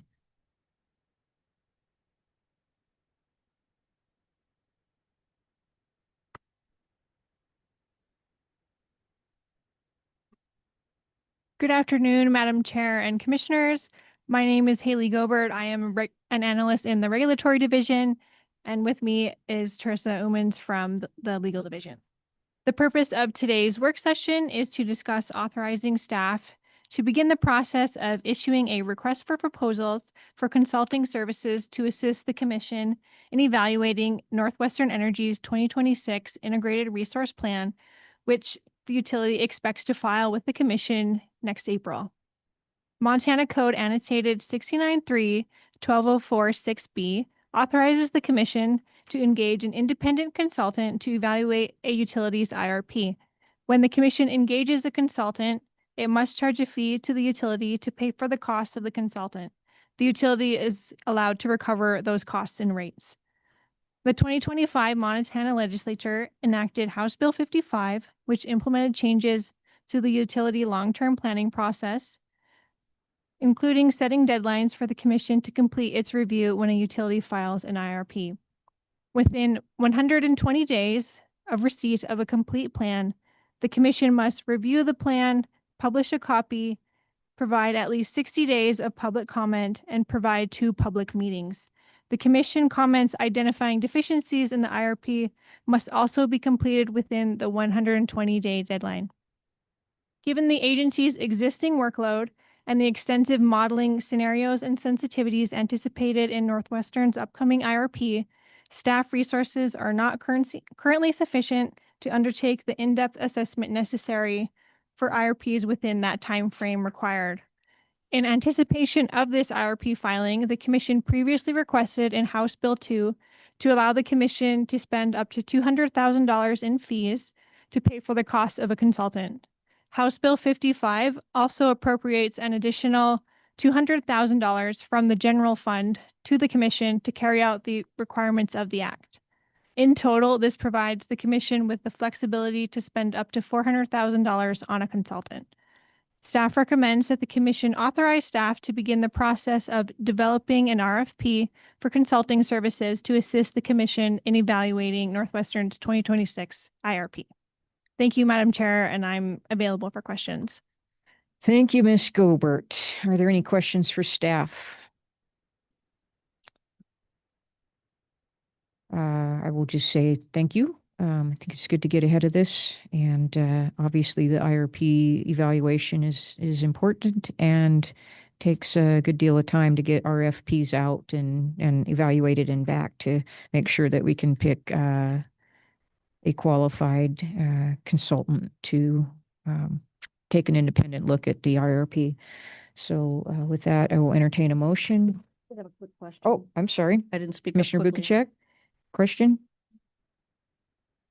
Okay, so in the background information, it says the Montana Code Annotated 69.3-12046B authorizes the Commission to engage an independent consultant. When the Commission engages a consultant, it must charge a fee to the public utility to pay for the cost of the consultant.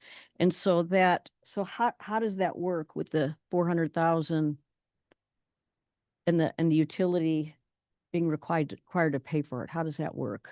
Madam Chair, Commissioner Bukacek, so that specific provision in the statute, so the Commission must request spending authority from the legislature. And so typically we will do that when we anticipate an IRP coming. So that's what the Commission did do in this last session, is request spending authority up to $200,000. That comes from state special revenue. And so we will we have that money from state special revenue. What we expend, we will charge to the utility, Northwestern in this case, because it's Northwestern's IRP.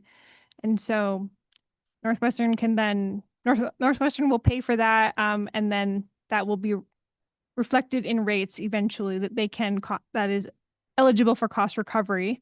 And so House Bill 55, that $200,000 comes from general fund. And I did speak with our accountant, Stacy Lichauer, and the legislature did deposit that in our accounts at the end of the session, so that is available. And how that works together is, first, the agency must fully expend the 200,000 from the state special revenue first before we can draw on the 200,000 from the general fund. And so that just provides the commission the flexibility in case the bids come in higher than the 200,000 we had anticipated in House Bill 2. And so that's how that works together. We don't anticipate needing the full 400,000, and staff is still discussing internally other ways we can use that general fund appropriation to assist with the House Bill 55 rulemaking currently undergoing. Terrific. Thank you. All right, further questions for staff on this docket? Actually, this IRP consultant RFP question. Okay, seeing none. Commissioner Pinochi. Commissioner Pinochi will offer a motion. Go ahead and turn on your mic. I offer a motion to reconsider the commission's previous action taken in a closed session on Friday last week. According to Robert's Rules of Order, this does not require a second. I was one of only 4 commissioners that purposely and strategically voted in favor of the motion to withdraw the commission's intervention at the Federal Energy Regulatory Commission regarding a filing made by Northwestern Energy Shell Company. That vote taken in a meeting of the commission that was closed to the public was not ratified immediately after the closed session. Commissioner, In an open session. Commissioner Pinochi, you can make a motion, but in order to have discussion and debate, there needs to be, the motion needs to be recognized and it needs to be brought at the proper time. So just, why don't you just hold on a minute? We're in a work session right now on another topic. So just hold your horses here and we'll finish this work session and we'll discuss this, okay? So we're on the IRP for Northwestern Energy's IRP review and the consultant. So I'll make a motion. motion on this work session, Commissioner Bukacek. I make a motion to authorize staff to begin the process of developing an RFP for consulting services to assist the commission in evaluating Northwestern's 2026 IRP. Okay, and is there a second on that motion? I'll second it. Okay, there's a second on the motion. And is there discussion on the motion to authorize staff to begin the process of developing an RFP for consulting services to assist the commission in evaluating Northwestern's 2025 RRP? I do have a question for staff on this, and that is, the motion is for staff to begin the process of developing an RFP. That's different than actually issuing an RFP. So at what point would the RFP be issued?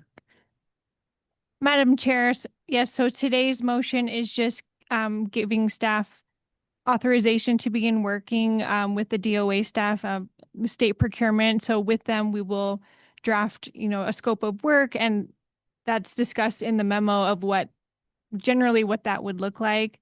And so later, staff will come back after working with DOA staff for the commission to commit to engaging and with the RFP process. We're not starting the RFP today. I'm just beginning that process to work with state procurement. Okay. All right. Thank you. Any other discussion on the motion? Seeing none, all in favor? A brief defense of my motion. Oh, Commissioner Bukacek. Thank you.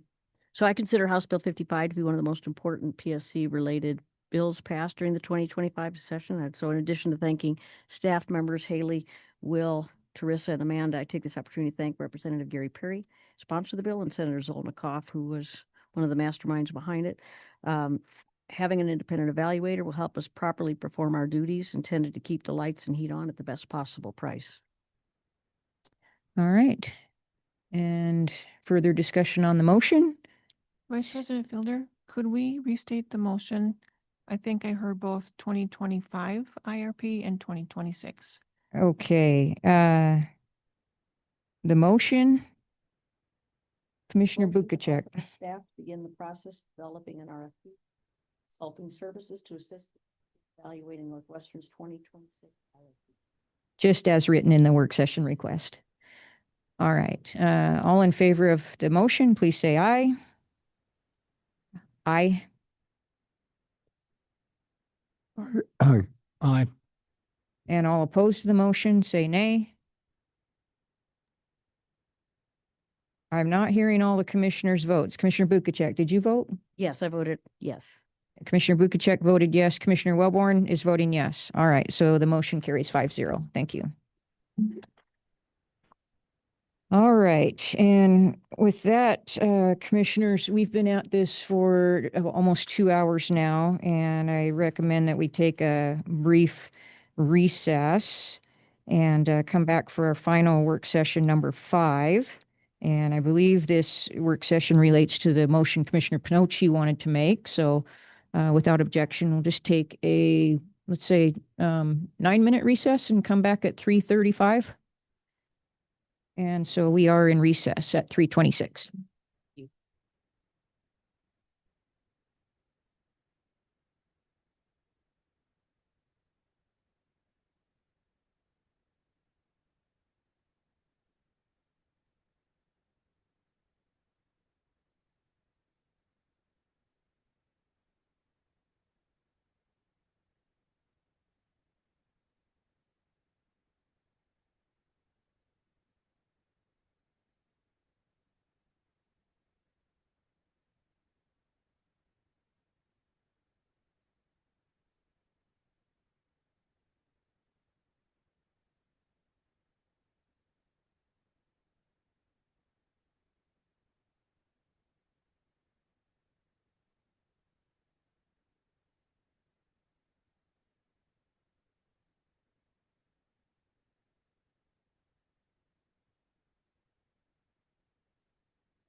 Here.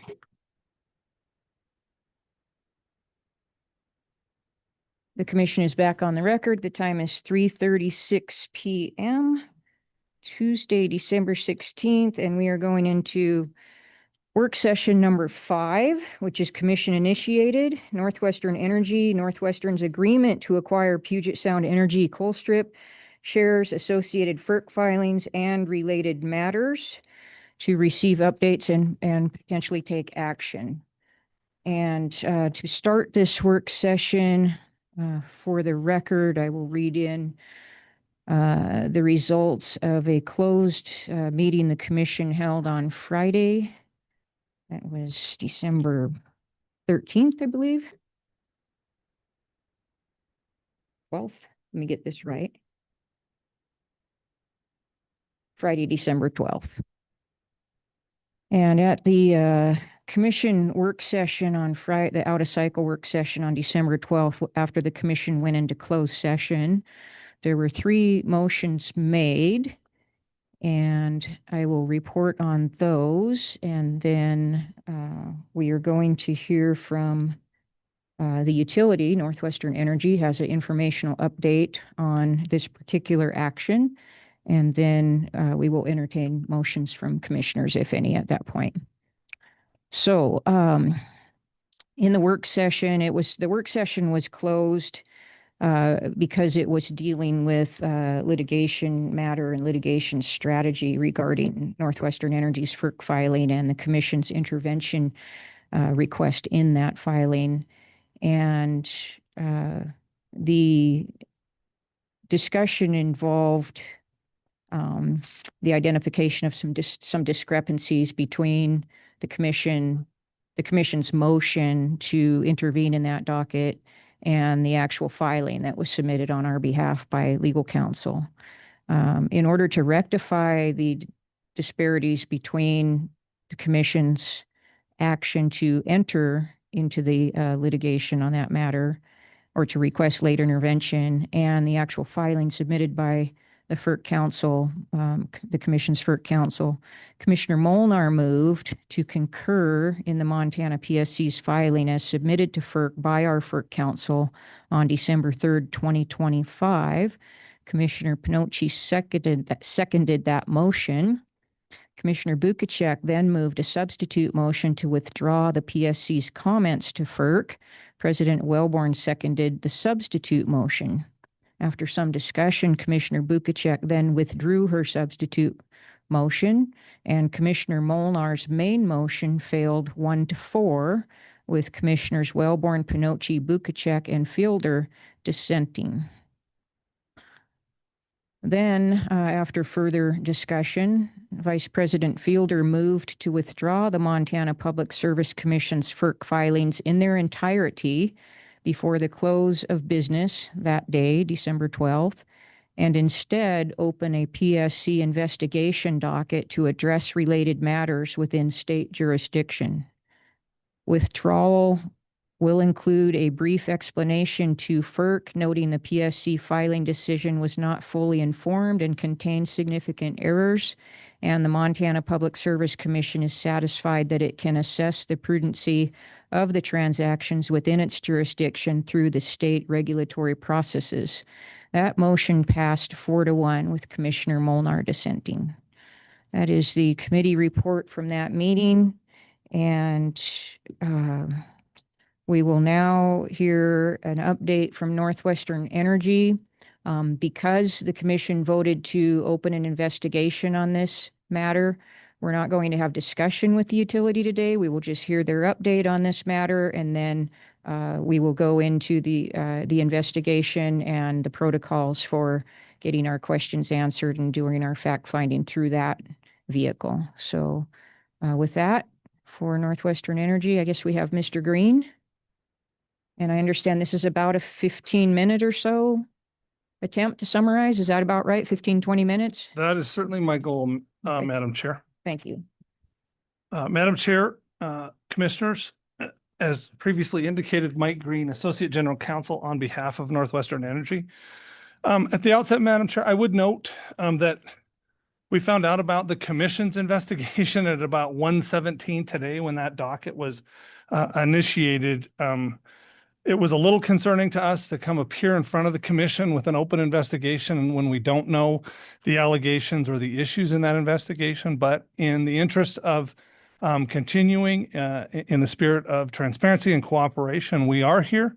And I hope to provide some background on and try to address what I've been able to glean from the commission's correspondence to us and the title of the docket. I'm going to focus today on the Puget acquisition. That was the acquisition that was pending, or the share of Colstrip, which was pending in front of FERC.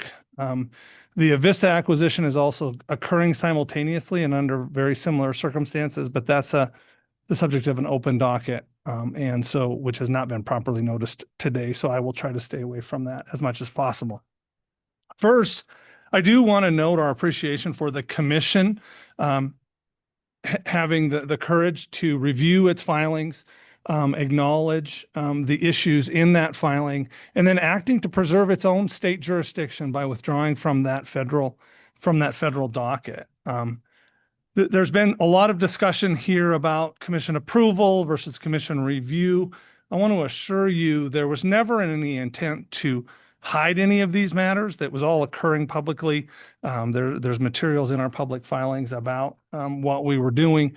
While we could have been more fulsome in our communications, there was certainly never an intent to hide anything from the commission or to circumvent commission authority. I do want, before I get into details, I do want to address one issue because there have been both public comments and in filings submitted to FERC and in other dockets, that Northwestern's decision to transfer this contract from Northwestern Corp to the Northwestern Colstrip 370 PU was in some way illegal. In the documents that were noted or filed in the commission's investigatory docket today, there was communications between Mr. Rosequist and myself. And in that, Mr. Rosequist cited kind of general commission precedent regarding the transfer, the review of the transfer of assets. Madam Chair, Commissioners, I would note that there is specific commission precedent relative to Northwestern's current corporate structure, its acquisition of merchant generation, and its operation of non-reg or and regulated utilities. And that was in docket 2022-06064. That was the restructuring docket, where we went through where Northwestern got permission from this commission to set up a holding co-structure, which is the structure we're under today. What the commission really reinforced as part of that was protection of the Montana utility customers and utility assets. I've asked Ms. Norquist to hand out to you kind of an org structure. This is a formal document that was submitted as part of our merger structure.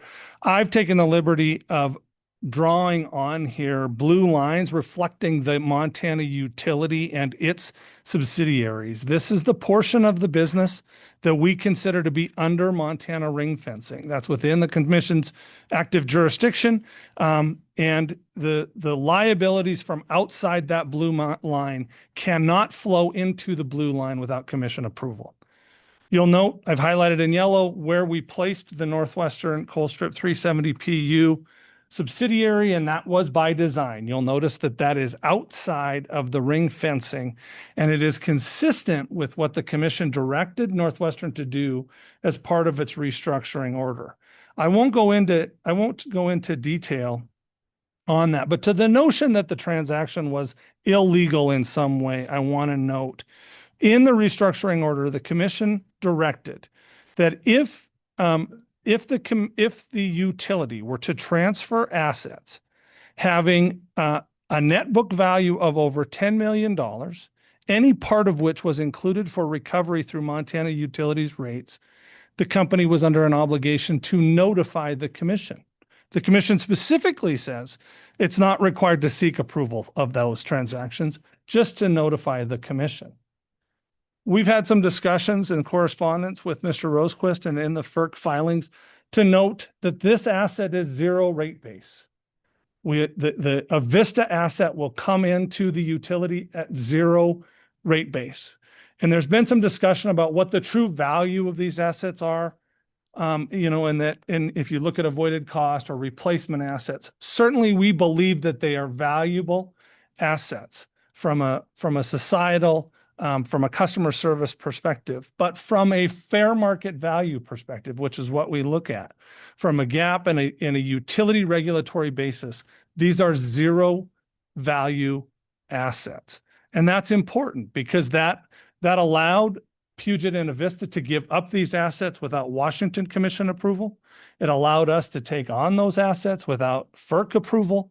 And it allows us to move forward in a way that we think is important to preserve this incredibly important resource for Montana, which is the whole goal of what we've done with the Puget acquisition. I want to provide a little bit of background for the acquisition and explain what the process that brought us to where we are today. So over the past several years, obviously, Washington has been trying to get out of coal. It's been trying multiple ways to force its utilities to divest of its coal assets. And there have been several attempts to transfer these assets to other utilities. There have been several failed attempts, some of which have appeared in front of this commission, which have not been realized. In 2023, we signed the abandonment and acquisition agreement with Avista, which allows Northwestern Energy to acquire Avista's 15% share of the Colstrip generating plant effective 1/1/26. That will still occur, and our plan is to bring that asset directly into the utility. In July of 2024, we continued to pursue efforts to get a greater share of Colstrip. The reason that's important is under the governing agreement for Colstrip, most of the decisions are made with a 55 by a majority share, if you will. And with our existing legacy interest and the Avista interest, we only had a 30% share. Therefore, it was important for us to acquire an additional share, and the Puget share is 25%. With that acquisition, we then obtain majority voting rights over the plant. And by placing this asset, the Puget assets, into a separate subsidiary, we preserve our full voting rights relative to the Colstrip plant. As we got closer and closer to bringing those assets online in our utility, we started to look at actual customer need. We started to look at the regulatory decisions that were occurring in Montana, and we started to get concerned about the cost justification and our ability to get cost recovery from customers. We had some regulatory decisions relative to interim rates, relative to data centers, and the concerns raised about the YCGS in our rate case that caused us to have some concerns about whether or not we would be able to seek and obtain regulatory approval for the full cost of bringing Puget into the utility.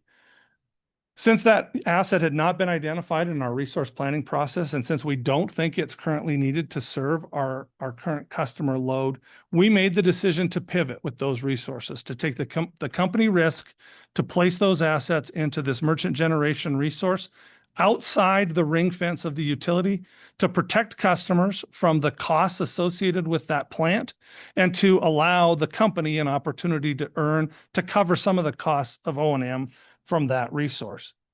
We believe that doing that preserved our ability to have local control over the Colstrip plant, which was our ultimate goal from the Puget acquisition, while shielding customers from the new costs without any load.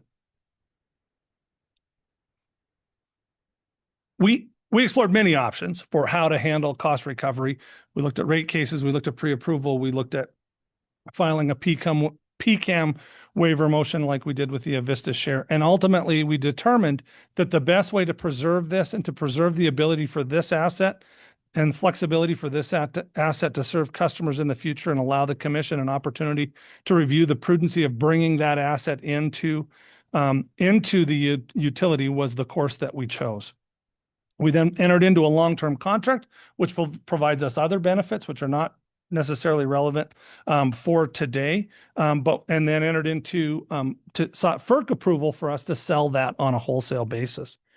The wholesale contract to Mercuria allows those resources to be in service in Montana. It allows Mercuria to make sales that we were not entirely sure that we could make in Montana. It allows Mercuria to make sales to the choice customers, otherwise retail customers in Montana, that we weren't entirely sure that the commission was going to allow us to serve through our regulated utility. And so it preserves that energy in a way that will continue to serve the Pacific Northwest and the Western grid in an important way, but keeps the flexibility for us to bring those assets into the utility if that decision is supported at some point in the future.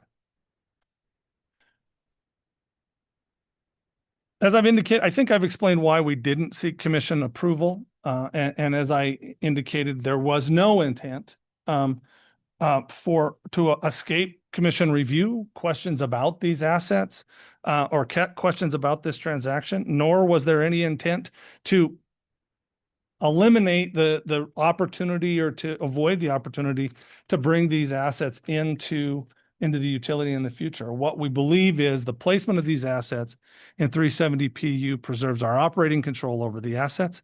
It gives us the flexibility to try to earn and cover the costs of operating that important resource until the commission determines that rate recovery and cost recovery through the regulated utility makes economic sense and is prudent. And it allows us to keep that resource active and generating generating in the West.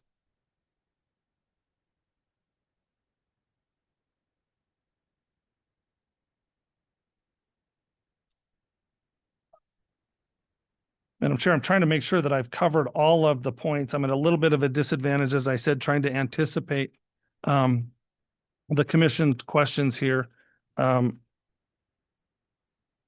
And as I indicated, and in follow up to the motion, I did want to discuss the motion to withdraw that was filed last week. We wanted to, as we've indicated, and Mr. Tim Olson, our corporate secretary and senior corporate counsel, testified in the restructuring docket.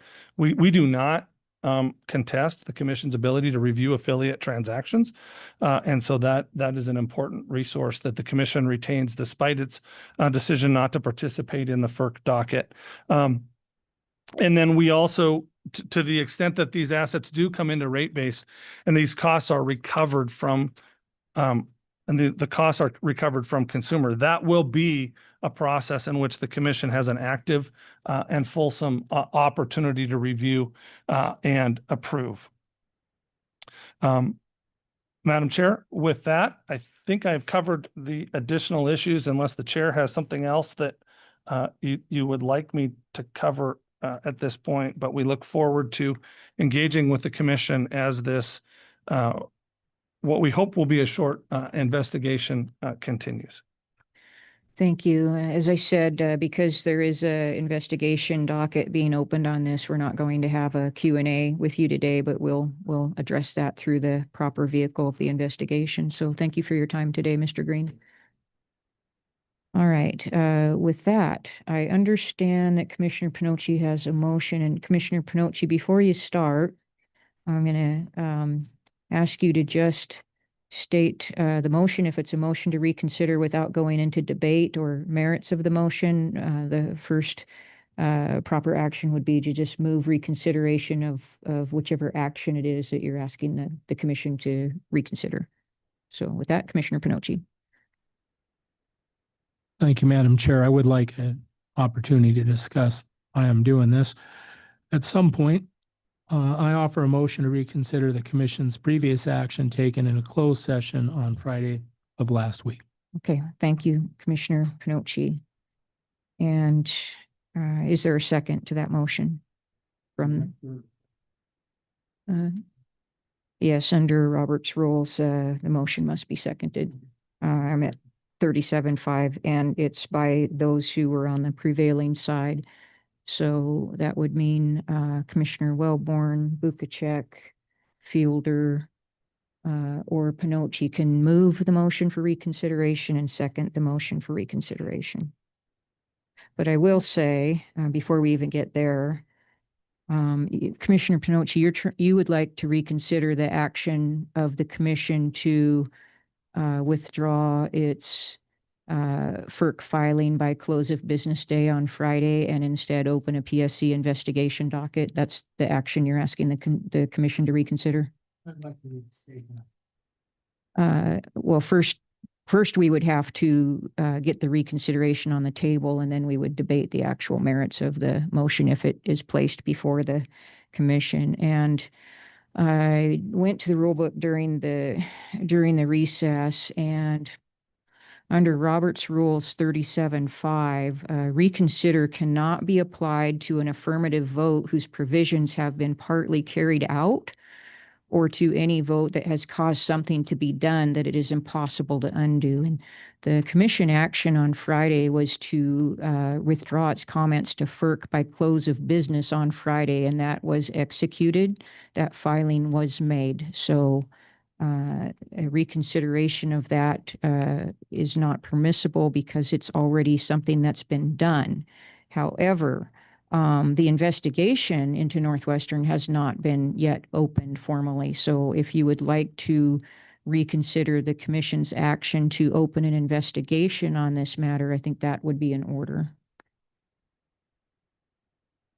And if you'd like to do that, you can ask for reconsideration of that part of the commission action. I'd like to read the statement I have prepared. Mr. Pinochi, that would not be permissible until there's actually a motion before the commission, and then we would need to determine if the discussion, if the commission needs to go into closed session because it goes to any of the merits of the litigation that we were in closed session to discuss. So I have heard no second for your motion. I have read to you the rule book. So my second doesn't count? It does not. And even if it did, Commissioner, reconsideration cannot be applied to an affirmative vote whose provisions have been partly carried out, or to any vote that has caused something to be done that it is impossible to undo. It has been done. The FERC filing has been made. Furthermore, down in 37.8 in Robert's Rules of Order, the reconsideration can only be made it must be moved either on the same day the original vote was taken or on the next succeeding day within the same work session. That work session was closed on Friday, so there is another procedural reason, but I think the first one carries more merit with this. It just simply is an action that was done and was executed as directed by the commission on a 4-to-1 vote and has been carried out. And the only motion I see that would be potentially valid would be to reconsider the action to open an investigation, and I'm not receiving any. I'm not seeing any interest in halting the investigation. So unless there's a motion to reconsider investigating Northwestern, there's. Sure, if I might. I believe that those rules apply to a legal action. The vote of 4-1 to call that back was held in closed session, which violates 2 sections of the Montana Constitution, which allows the public to observe our actions. In this case, had we come back in here and taken that vote, you would be correct. As it was done in a closed room. Therefore, the public's right to know was absolutely violated. Therefore, it was not a legal action.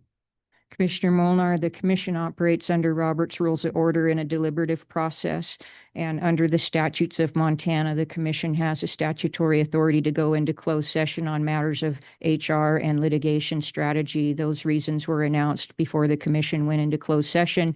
No commissioner objected at that time. The closed session was held. You participated in it, as did all other commissioners, and an action was taken. You attempted to take action during that closed session yourself. So to now claim that action could not be taken in the closed session would be dilatory and is not recognized. I believe that the same complaint would be there.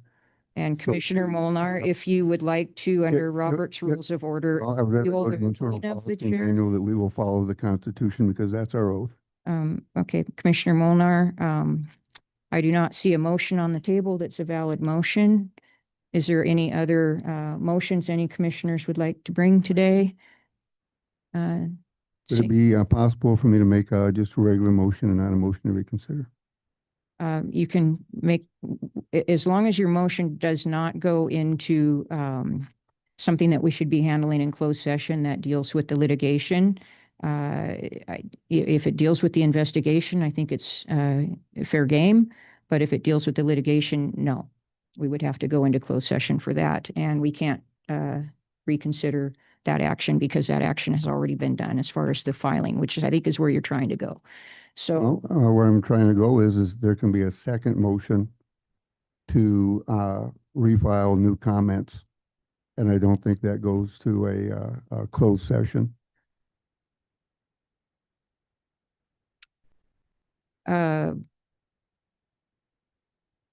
Commissioner Molnar, you are speaking about refiling litigation in the FERC matter? Not refiling, filing. Filing, okay, in the FERC matter. What is your motion?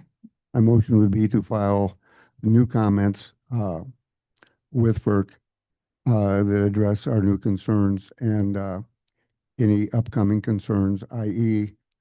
I checked this morning and we were on the agenda. Commissioner, let's just, And now we're off the agenda, so things are going to keep going. We can't. Commissioner Molnar, please, you need to state your motion, and if there's a second, then we'll discuss. So just state a Thank you. clear motion, real simple, please. Yes, Madam Chair, my motion is that we refile, or is that we file comments with FERC concerning the status of the generation being received from the West Coast and ancillary issues around them as we did the first time. Is there a second to the motion? I'll second. Okay, can you restate the motion, and let's get the secretary to record that so we know what it is? Richard, did you get that, or do you need for me to try and underline try and repeat that? What I have is your motion is to file new comments with FERC concerning status of generation. That's as far as I got. Well, that is correct. And ancillary issues, for example, the status of 370 as a legitimate entity. So Commissioner Molnar, would you restate your motion, please? My motion is to file comments with FERC on the status of the generation being received from the Western utilities and other issues that are currently dovetailed in, i.e. 370.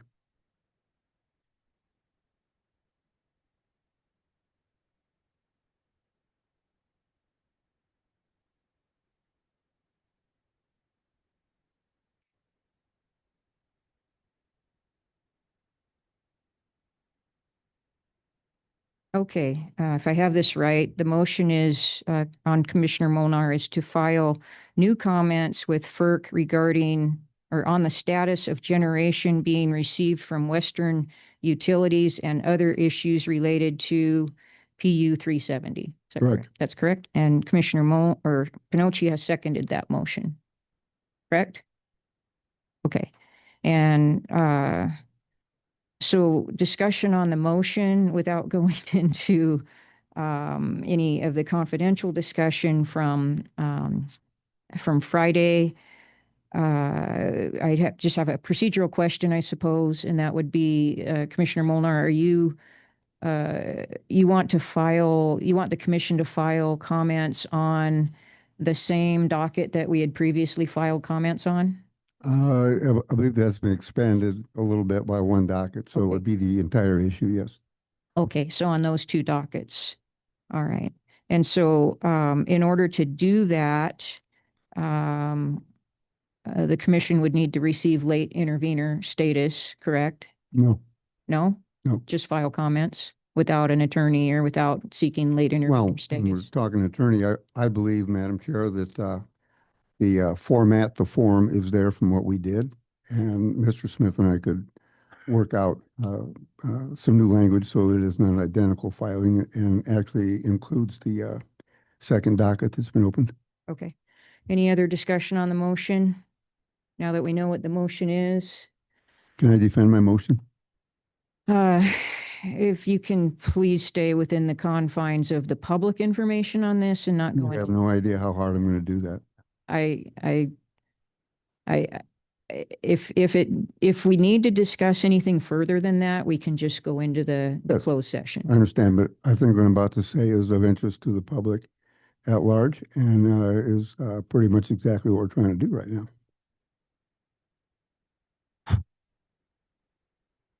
You can always shoot me in the foot later if should I stray into what you consider to be inappropriate, and I'll shoot you in the foot if I disagree. How's that sound? Commissioner Molnar, Short. if you would just keep it tight and brief, and as confined to what's already out in the public, that would be appreciated by the chair and probably you. the rest of the commission. Thank you. Thank you, Madam Chair. Our legislative mandate is to bring balance to the needs of the consumer and the utility. Our efforts last Friday reversed our focus on that.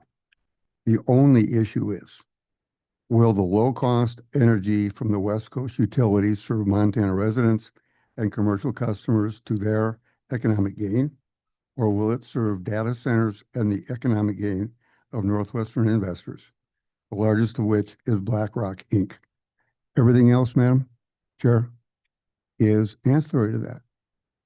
Somebody said this, did that. No, the focus is maintaining current FERC policy. We're not trying to change FERC's policy. Northwestern is trying to change their policy. We are defending the FERC policy. Okay, thank you, Commissioner. I see the motion as an attempt to redo or undo what was done before, but I'm going to allow commission vote on this so that we can take this vote here without going into the same debate and discussion that we had Friday in closed session. Without objection, we'll go to call the question on this and take a vote. All in favor of Commissioner Molnar's motion to file new comments with FERC on the status of generation being received from Western Utilities and other issues related to Colstrip PU 370 will signify by saying aye. Aye. And all opposed will say nay. Nay. Nay. Nay. And the motion fails 2-3 with Commissioner Wellborn, Bukacek, and Fielder dissenting. And seeing no further business on that work session, that closes the work session number 5 for today. And as far as announcements, the next commission business meeting is scheduled for January 6th. So we wish you all a Merry Christmas and a Happy New Year in the meanwhile. And with that, seeing no further business to come before the commission, please drive safely, everybody. And for the record, the time is 4:09 p.m. and the date is December 16th, 2025, and this meeting is adjourned.